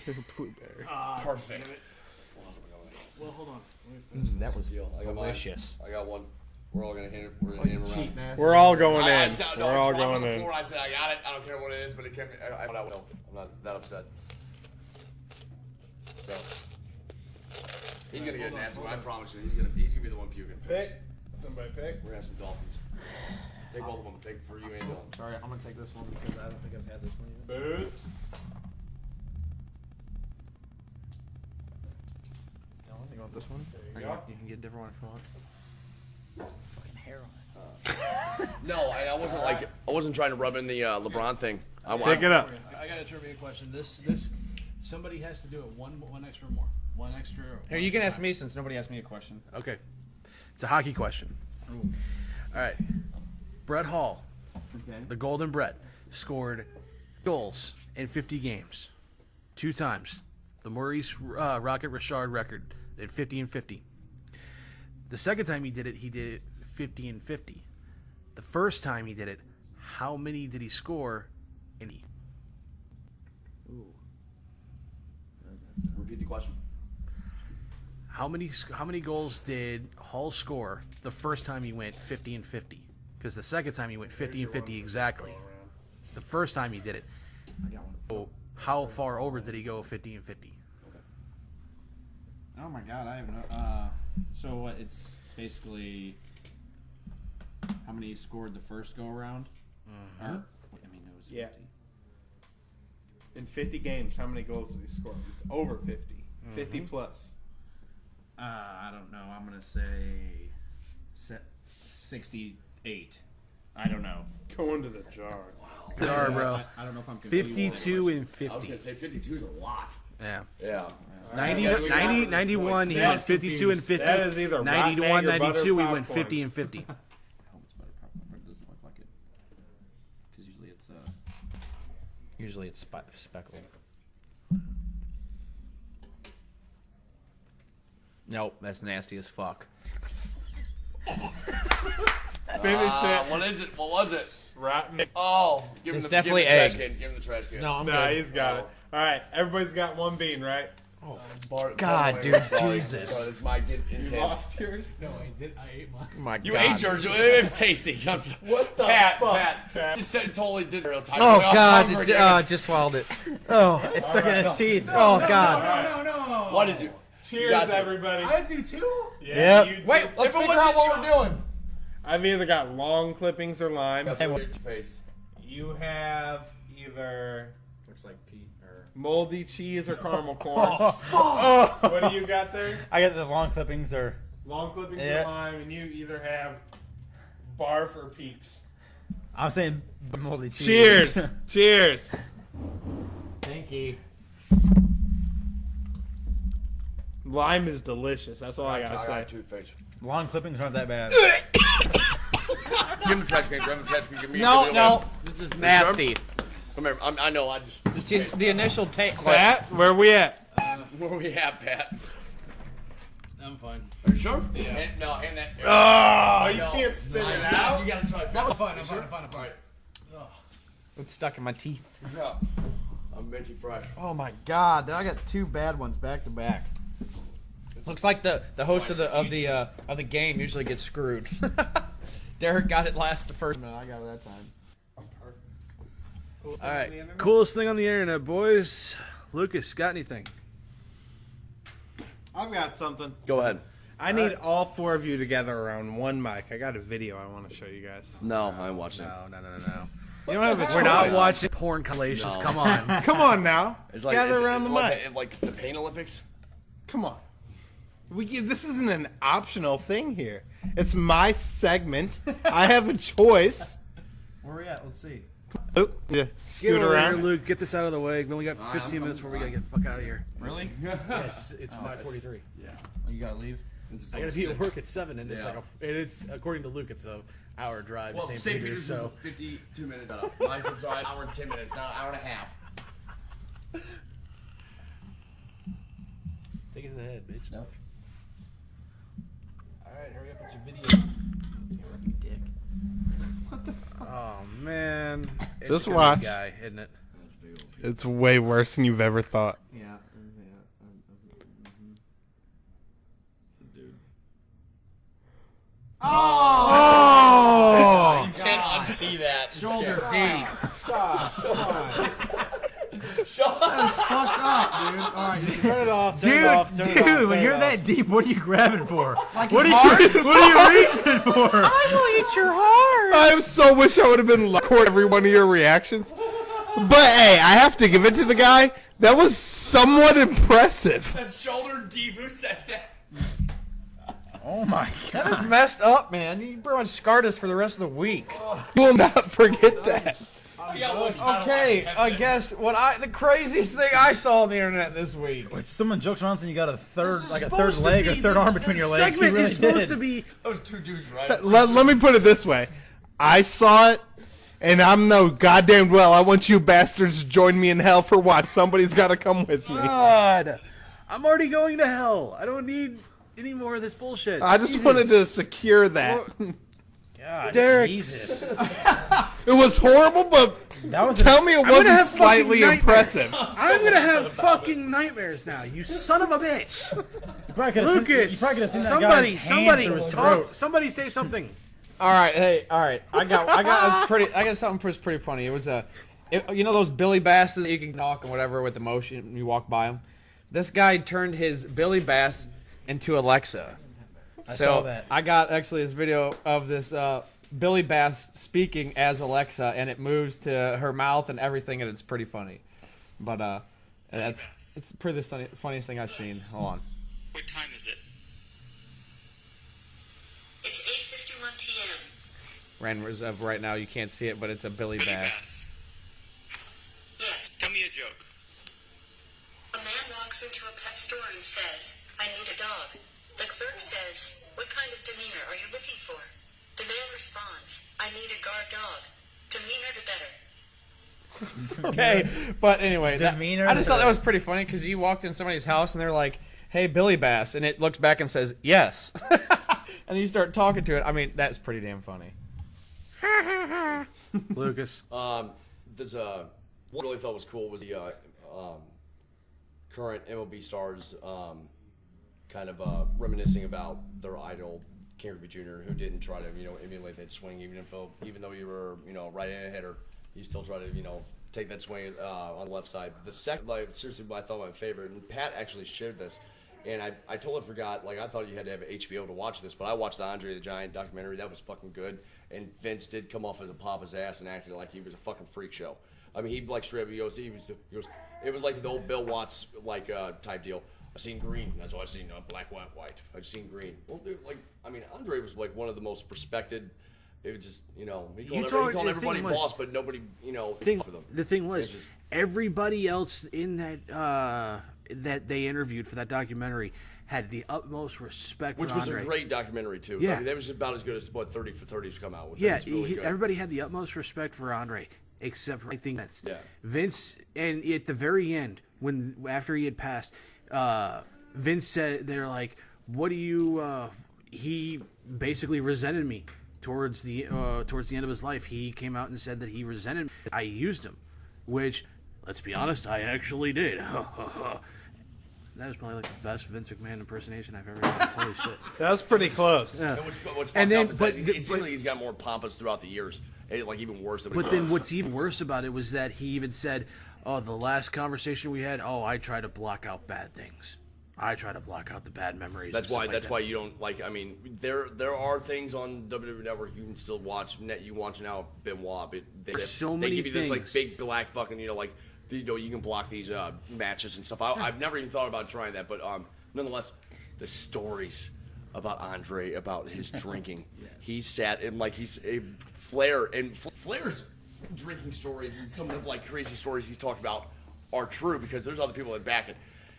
Andre he said the one city he sat with Andre, they had 126. He said Andre had 126 beers, and sounds like my kind of man. And Andre hotel, I didn't know about this. They said he'd get on the elevator and like walk out of the elevator and fall flat on his face in the lobby, in the hall, in this floor. Nobody's gonna wake up big of a man. Here's my favorite story. It's not just the drinking stories that they talked about on there. Robin Wright Penn, her story of him on the set of The Princess Bride. She's freezing cold out in the rain. What does he do? Walks up behind her, takes his hand, and just puts it on her head, engulfs her head, and keeps her warm. His hand is that freaking big. Jordan, there's a video of him and Mean Gene, and he puts his hand up against me. I've seen it. And it's like much bigger, and it's a good inch or two bigger than Mean Gene's. It's like unreal. Like, what was it Flair said? And they're like, the women adored him. And Flair goes, he wore a size 26 shoe. And he goes, he wore a size 20-something ring. And he goes, it was three of my fingers and one of his. Crazy. And they're like, he goes, what do you fucking think? I'm pretty sure Flair's like, what do you fucking think? No, Flair went off and said, he's just like, yeah, they were curious about some other things that were happening. He goes, he had really big fingers, and he goes, his feet were as big as a I don't know, something. And he goes, what do you think? I'm just like, I'm laughing. I go, well, I mean, it's the one story that they didn't talk about. Remember when they were saying, "Oh, he was getting made fun of and stuff like that." He was getting made fun of. Yeah. It was unfortunate, but he would get made fun of because he was so big. Yeah. There was one story that they didn't mention, and this is like one of the coolest stories ever. These three guys, when he was back in France, were sitting there trying to start shit with him. They were pissing him off, And you get Andre, like they said, after a few beers, he'd chase you out of the fucking building. Like, he started drinking one night, went to the ring, and then he chased Jake the Snake Roberts out of the arena into the street, and Jake had to take off. The documentary showing that, like, he would beat Macho Man up in the ring. I mean, he was hitting. He was holding back, but he was hitting him hard enough. And he hated Savage. He goes, crazy. He liked Hogan. He didn't like Savage. He didn't like. I love Hogan's story about that though. I hated. He was so scared. One night he comes up, and he's like, Hey, boss, you think tonight I could actually get some offense in? No baby oil! No baby oil. Savage just walks away because Savage was notorious for using baby oil before each match. Yeah. For some reason. And then they cut to the Saturday Night Main Event or whatever he was doing, and like when you slap somebody, they would give you a chop. I mean, he's beating Savage, how big his hand is. Pillar to post, just absolutely lights him up. This dude up. And there's a reason why. There had to have been a reason why he didn't like Savage. And a lot of people didn't like Savage, but the only person who take liberties like that is Andre. But back to that story I was trying to finish. So these guys are just, being dicks to him. Just sitting there making fun about his size, calling him whatever name in the book they probably could think of at that point. And he got a number of like drinks in him. He finally has enough, and he starts chasing these guys. Chases them halfway down the fucking street. They finally get to their car, and it's like, one of those little mini cars. And they all three get in thinking they're safe from him. He runs up and just proceeds to take one hand and lifts this damn car on its side and just flips it over on top. Yeah. And the cops were too scared to press charges against him. And the other guys, they got out of the car and they just sprinted off to the next hotel street and they never fucked with him again. That is fucking amazing. Man. He did it with one hand.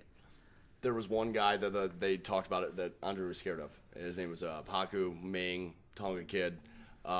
Apparently, Haku is still not allowed in St. Louis because he beat the hell out of 13 St. Louis cops, or St. Louis City cops, I believe, beat the shit out of him, and they had to have the National Guard come and hold him down. And then when they done, swear to God, I'm talking. This was a Samoan. It's the Rock's uncle, and this guy was just a bad son of a. And Andre would fuck with him.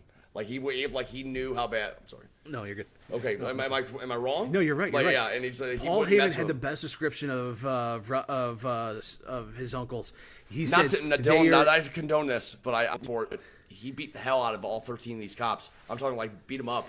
And Haku's one generation away from having the type of Samoan with the bone in the nose and being that kind of savage. That type of he didn't give a shit. I mean, he bit the nose off a cop and spit it at him. Police brutality. I'm pretty sure he's still not allowed in St. Louis. He's not. It was after a show at the old Checker Dome. Wrestling at the Chase, back in the day. Yeah, and it was all right. Sorry, Dylan. We're off topic. Go ahead, Dylan. You're up. Coolest thing I've seen on the internet. Yeah. If it's anything like what Derek said, please. Give us a cool. No. Dylan is our guest. He's part of the show, but he's our guest because he's supposed to be our stat guy, but we said fuck this week. Yeah. So he's the intern / when he has time guy. Tell us a road story, man. Tell us a good job story. Because you know damn well. I mean, okay, his name's just Dillon. We're just gonna say that else. Officer Dillon works. But he's even though he's going to be tagged on this on Facebook and shit. Yeah, but it's miles away. Just or something you can. Okay, give us something you can tell us. You want just a good one. Well, I mean, I got two different. I got two stories I'm thinking of, but either it can be a funny story or it can be a type of story you're just like, what were you thinking at that point in time? Whatever you were doing, why were you doing that? My vote's funny. Yeah, I don't see you being a dick, but I just be like. He said, "I don't see." Yeah. Well, okay. We don't see him with a badge on. So. Okay. Well. So, I got a call one night about a intoxicated male. Roaming. You sound like a cop right now. He's calling in right now. He's calling in. Roaming the streets, and it was probably I don't know, 1:30, 2 o'clock in the morning. We do 12-hour shifts. I was working 6:30 to 6:30. And during night shift, nothing significant ever really happened. When I was there, when other officers worked, all hell broke loose. So I'm going, and I'm like, all right, I'll go. So I call in the dispatch. I ask them to give me the road. They give me the road. I go out there. I'm probably out there for 15, 20 minutes, and I don't see anything. Zero. I don't hear a word. These are back roads in Illinois. Yeah, the people who called in are sitting right across from me. I don't know what they said. Well, he was just right there. I'm like, all right. So I get out, I look around, I go in people's backyards, I don't see anything. I told dispatch I'm getting ready to leave, and this guy walks out from this big old bush, and he's like, he has his hands up, carrying one hand, he goes, whatever you do, don't shoot me, for the love of God. And he lays right on the ground, and he's flailing and screaming and crying all at the same time. And I don't even know what to do at this point. I'm just kind of staring at him, and this guy's trying to laugh. Yeah, this guy's imitating a fish on an asphalt road. So I walk over to him, I get him up. I knew who he was. I'm not going to give any names, but I knew who he was. And I get him up, and I asked him to walk over to my car. He walks over to my car, and I asked for his license. He's being real cooperative. No one's kind of town drunk. He's being real cooperative. I'm like, cool. He got a skateboard? Gives me his license. I'm reading it and stuff, and I'm like, hey, man, where you going? He's like, I'm going home. All right, well, where's home? And he points over. I already knew where he lived, and run his license. Everything's clear. I knew he was good. And at that point in time, I hand back his license. I'm like, all right, well, bud, why don't you get in my car? And he said, well, I'm not going to get in your car with you anymore. I was like, well, I mean, there's really no choice here. You have to get in my car. Well, I'm not going to do that. I said, all right, well, listen, blank. This is one opportunity to get in my car. You're either going to get my car or you're going to go to jail for public intoxication. Yeah. He said, well, who's going to take me to jail? I said, well, you're looking at the guy who's going to take you to jail. So it's going to be me. He said, well, do I have any other options besides that? I said, no, there are no options besides that. You have to get in my car. And this was like a back and forth thing. Get in my car so I can take you home, and get in my car so I can take you to jail. This is just a back and forth thing. Finally, he started to walk away, so I had to go grab him, and I convinced him to get in my car. Well, as he's walking back to my car, he stops and he just stares at me. It's like a staring match for 5 minutes. And he won't say a word. I'm asking him what's wrong. He's just looking at me. And the moment, this is all he does in the moment, he just raises his skateboard up straight in the air. And he's probably from me, 2 feet away from me. And raises his skateboard in the air and he looks at us. I'm going to hit you in the face. I said, it took me a minute to comprehend what he was saying. I said, well, you're gonna do what? He goes, yeah, I'm going to hit you in the face with this skateboard. I said, oh, really? I said, okay. I said, well, if you do that, you're going to jail. He said, well, I really don't care at this point in time. I said, all right. So he raised the skateboard up, and he had it up straight in the air, and he raised it all the way back. And he's intoxicated. Oh, he's plastered. And he raised it all the way back, and he's going to me. And I said, listen, Link, if you, the moment you come forward with that skateboard, it's going to be bad. and he went to go throw it forward, and he was coming to hit me. He went to go throw it forward, and I just stood there, and I politely pulled out my taser and put it right to his chest and just lit it up on the ground. Skateboard pissed his pants, started crying like a little girl. Oh yeah. He crawled my car. He wouldn't even get in my car. I guess going to home wasn't an option at that point. Crawled to my car. He crying. The people who called it in are sitting in the truck laughing. They're just dying. I got neighbors coming out from their house, turning those porch lights on at 2:00 in the morning, wanting to know what's going on, and there's just me. I'm just standing there holding my taser to some kid, and he's just screaming and crying and flailing, trying to get in my car. And The kid, how old? 26, I want to say. Oh. Okay. Yeah. Good times. Good times. All right, that was good. I like that. Very good. All right, who's up? Patrick, what have you seen on the internet, man? You seem distressed and ready to. We need to get rolling. So. No. Okay, I'm being shown bread gloves, but that's not even the coolest thing. I'm sorry, I don't think that's the coolest thing. The coolest thing I've seen on the internet this week, Paul Heyman, Paulie Dangerously, was the officiant for Rory Culkin's wedding. The night before WrestleMania. Who was it? Rory Culkin, Macaulay Culkin's little brother. He was the officiant for the wedding. Paul Heyman is at this moment. I don't feel there's a Brock Lesnar. The stigma that there is Brock Lesnar without Paul Heyman. No, ladies and gentlemen, there is no greater manager in the history of pro wrestling. There's no greater mind in the history of pro wrestling. Did you used to follow the Lot Hustle?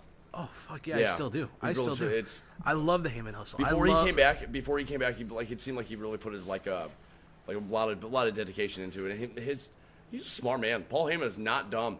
No, as Jericho would say, he's not simpleton. He is one of the greatest minds in all of pro wrestling, and just everything that he does, he's so articulate for the way he speaks, and he's been that way ever since the '90s or the late '80s, early '90s when he was working the territories. Did you ever watch you ever watch his documentary on the network? Well, I was gonna say the Lesnar when Lesnar was on the Stone Cold podcast, and they were talking about. Stone Cold goes, if you're gonna bring, was Paul Heyman part of it? He goes, someone's got to feed the Jew.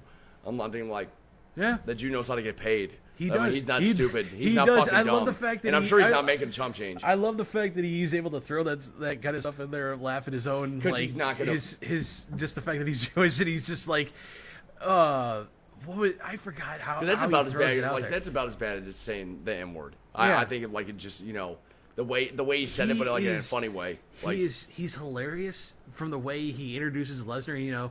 Where he just Brock Lesnar. All right, it's man, I feel real bad for him because I came down here, but it's Jackson fell down.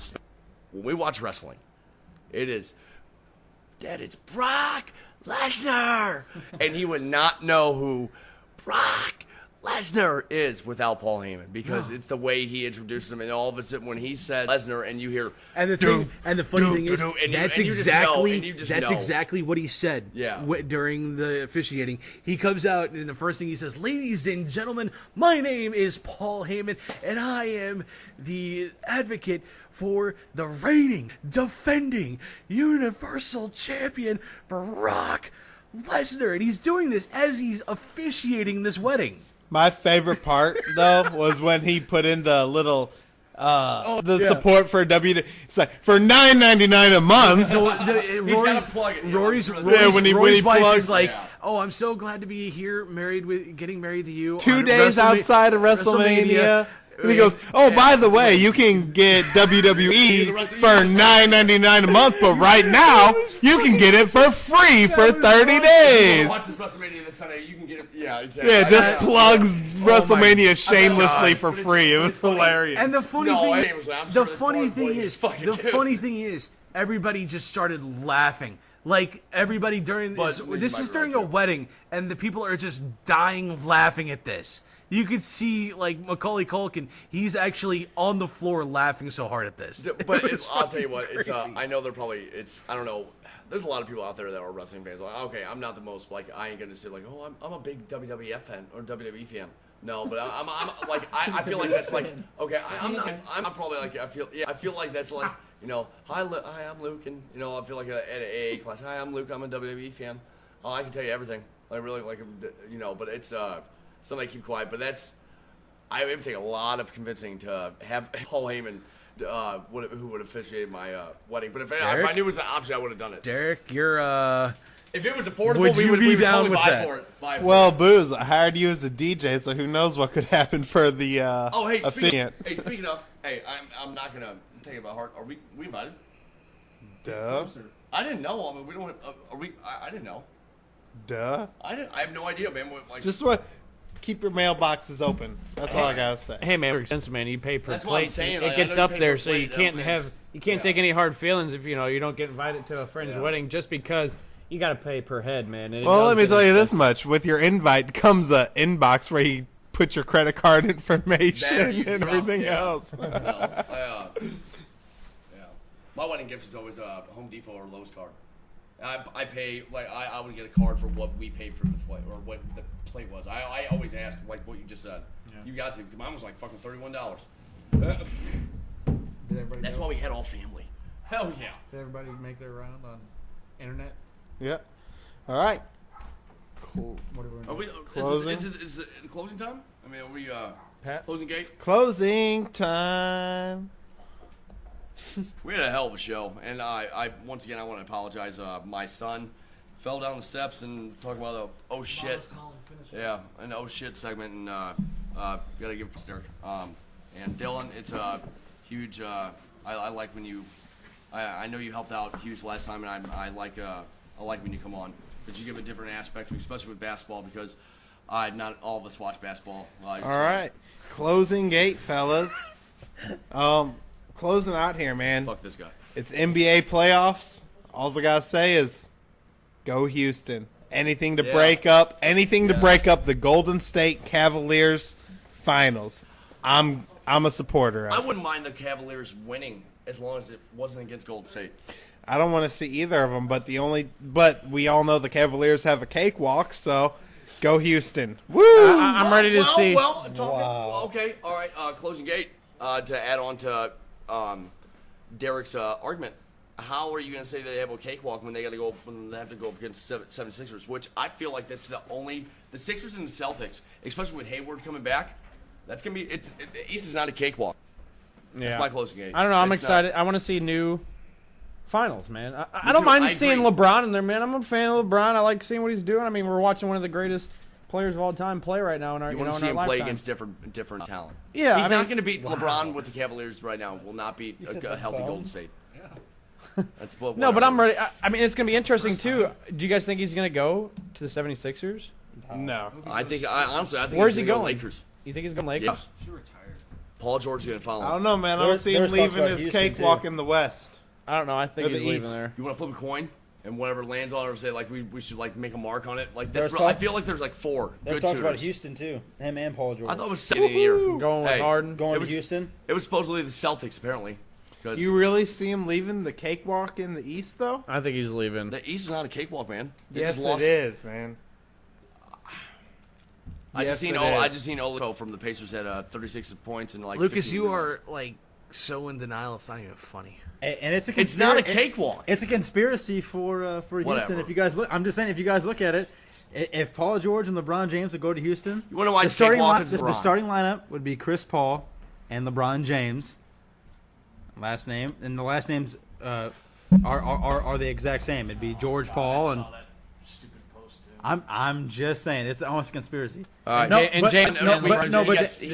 Earth is flat too. To add on, I don't think they have a cakewalk. Black helicopters, the Earth is flat, all sorts of shit. Moving on. Pat's got to get to work. Shoot, man, come on.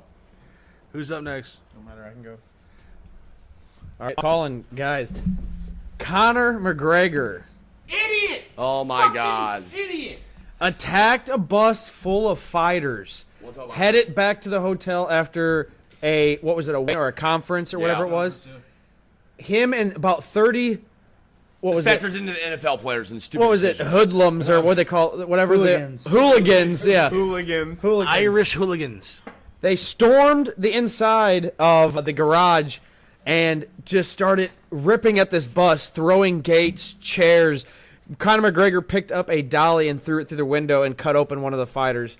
A couple of fighters actually had to come off of the next UFC card because they were from the attack He of the must have threw bus. that dolly really hard. And that through that glass. and that card was like what, 3 days out too? Yeah, not even a couple Two or 3 days. Yeah, Dude, I think Dana White feels about that. And, no, he's had a couple. I watched the interview, but like Dana White, like he goes, I'm not that worried about so much about suspending him, about what's going to happen to Conor McGregor, about what he's going to come out being a felon from this deal.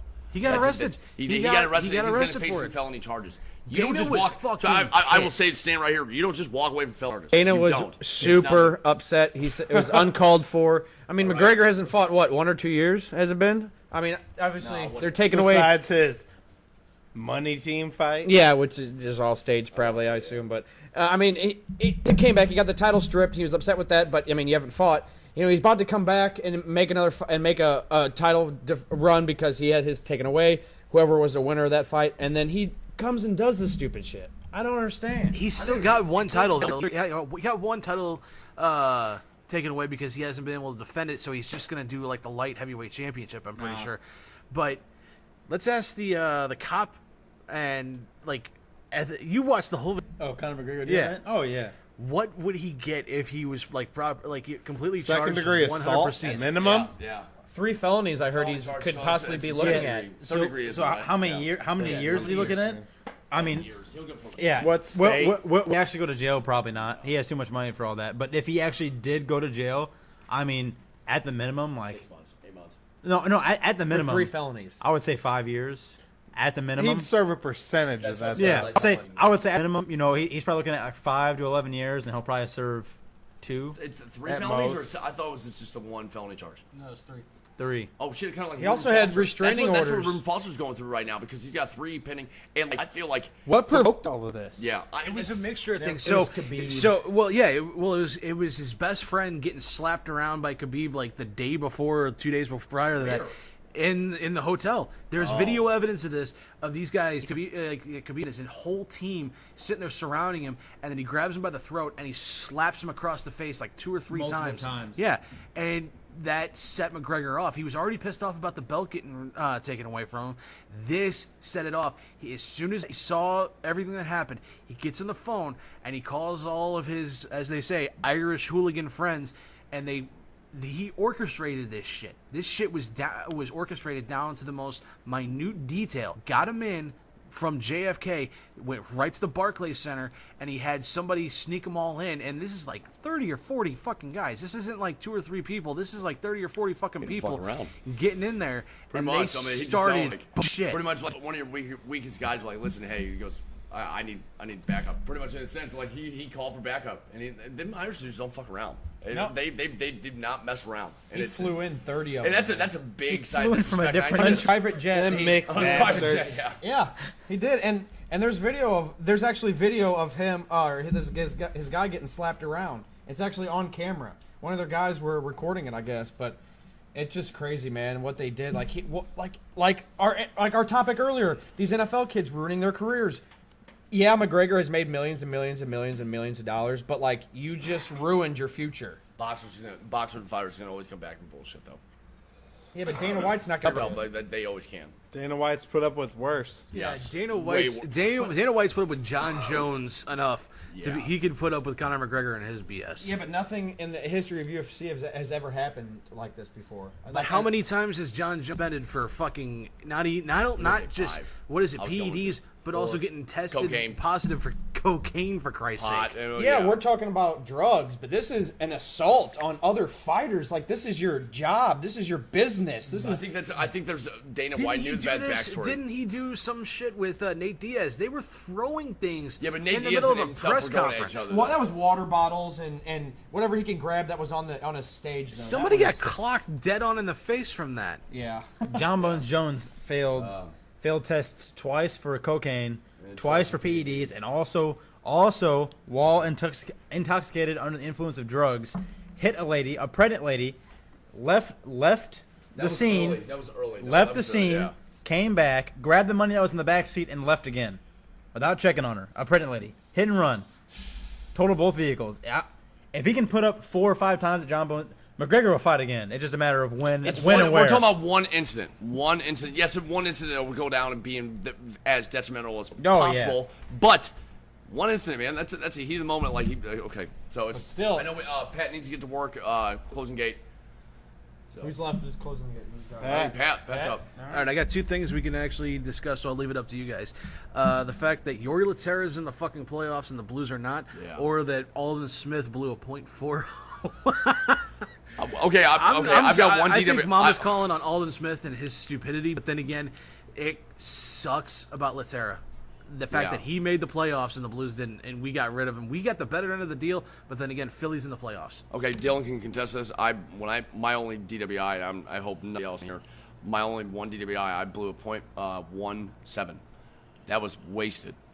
.4. You're almost completely next dead. to dead. Should be dead. 4-0. This was on Twitter. He's next to dead. He was conscious, but .40 normally you're close to comatose for Christ's sake. That means 40% of what's pumping through your veins is alcohol. That's insane, man. And yeah, just like these guys are being retarded. They get all this money and they just bust loose, not thinking of what the repercussions are. Don't get me wrong. We've all been shit-faced, but don't get behind a car and drive. I haven't had one below that high, but I've heard of stories. I had a lawyer come in and talk to us during the academy where he actually got a guy off being charged when he blew a .32. Oh shit, that's incredible! Wow, that's that 3 should be dead. .40, you definitely should be dead or in the hospital at least. So I'm saying drinking though. That means 40% of what is going through your veins is alcohol. You wake up in the morning. You Essentially, yes. Start drinking vodka or whiskey or whatever. I'm talking like you rarely mix water in with it. And I'm just gonna assume that's what you do. This man probably drank nothing but hard alcohol all day long. Yeah, it's like creeper tequila, Jack, like no chasers. He was probably just drinking straight from the bottle. Dylan, a groomsman of mine became a cop. Said one of his first DWIs was a guy down to Soto Potosi, and he said he had him he blew like a .37, .38. That's ridiculous. He was a Russian, but he woke up drinking vodka. But he was natural. He was a real big guy, and that's what he would do. You drink maybe a fifth and a half, or like almost a handle every day. Yeah, you have to be bred to blow .40. Yeah. That is a very conscious and functional drunk. Holy shit. Chronic alcoholic to a T. Yeah. So, Pat, we out?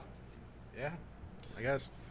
It was good seeing you guys. 2 weeks. Everybody's got to do the little sign off thing. So, final words of thought from Dylan. Well, I guess this is going to be a topic for next time, but final thoughts. Vince McMahon, XFL, and I don't know what he's going to do in the next 2 years, but I think it's the AFL that's starting right after the NFL football season. I'm really excited to see how that's going to turn out and how Vince McMahon is going to watch and react to how they play their season out, and if he's going to take pointers from them and add it to his. Derek. Well, like I said, NBA playoffs. Ready to see what happens. That's all I'm here for, man. I live for this shit. Lucas. I started doing high school umpiring for Misha's Missouri State High School Athletic Association. Nice plug. Let's see where it goes from there. I want to eventually do college, and never know. Maybe I've actually quit, working. Jordan. You've been quit working for quite a while, Lucas. I just Cardinals baseball's been rolling. They're on a win streak right now. They just swept the Reds, not to date it, and they're about to play the Cubs this weekend and this week coming up. I'm excited to see it, and they're looking strong. They're surprising of us, and I just hope they get everything consistent, everything down base. So, go Birds! I'm hoping Mike Matheny honestly loses his job before the All-Star game. Amen. What happened? But it probably, like Jordan just said, probably will not happen. If Matheny loses his job by the All-Star break, I'll buy all of you season tickets. It won't happen. I think we got to be bad. You heard that? You heard that first. You heard that first. We got to be like. We are getting.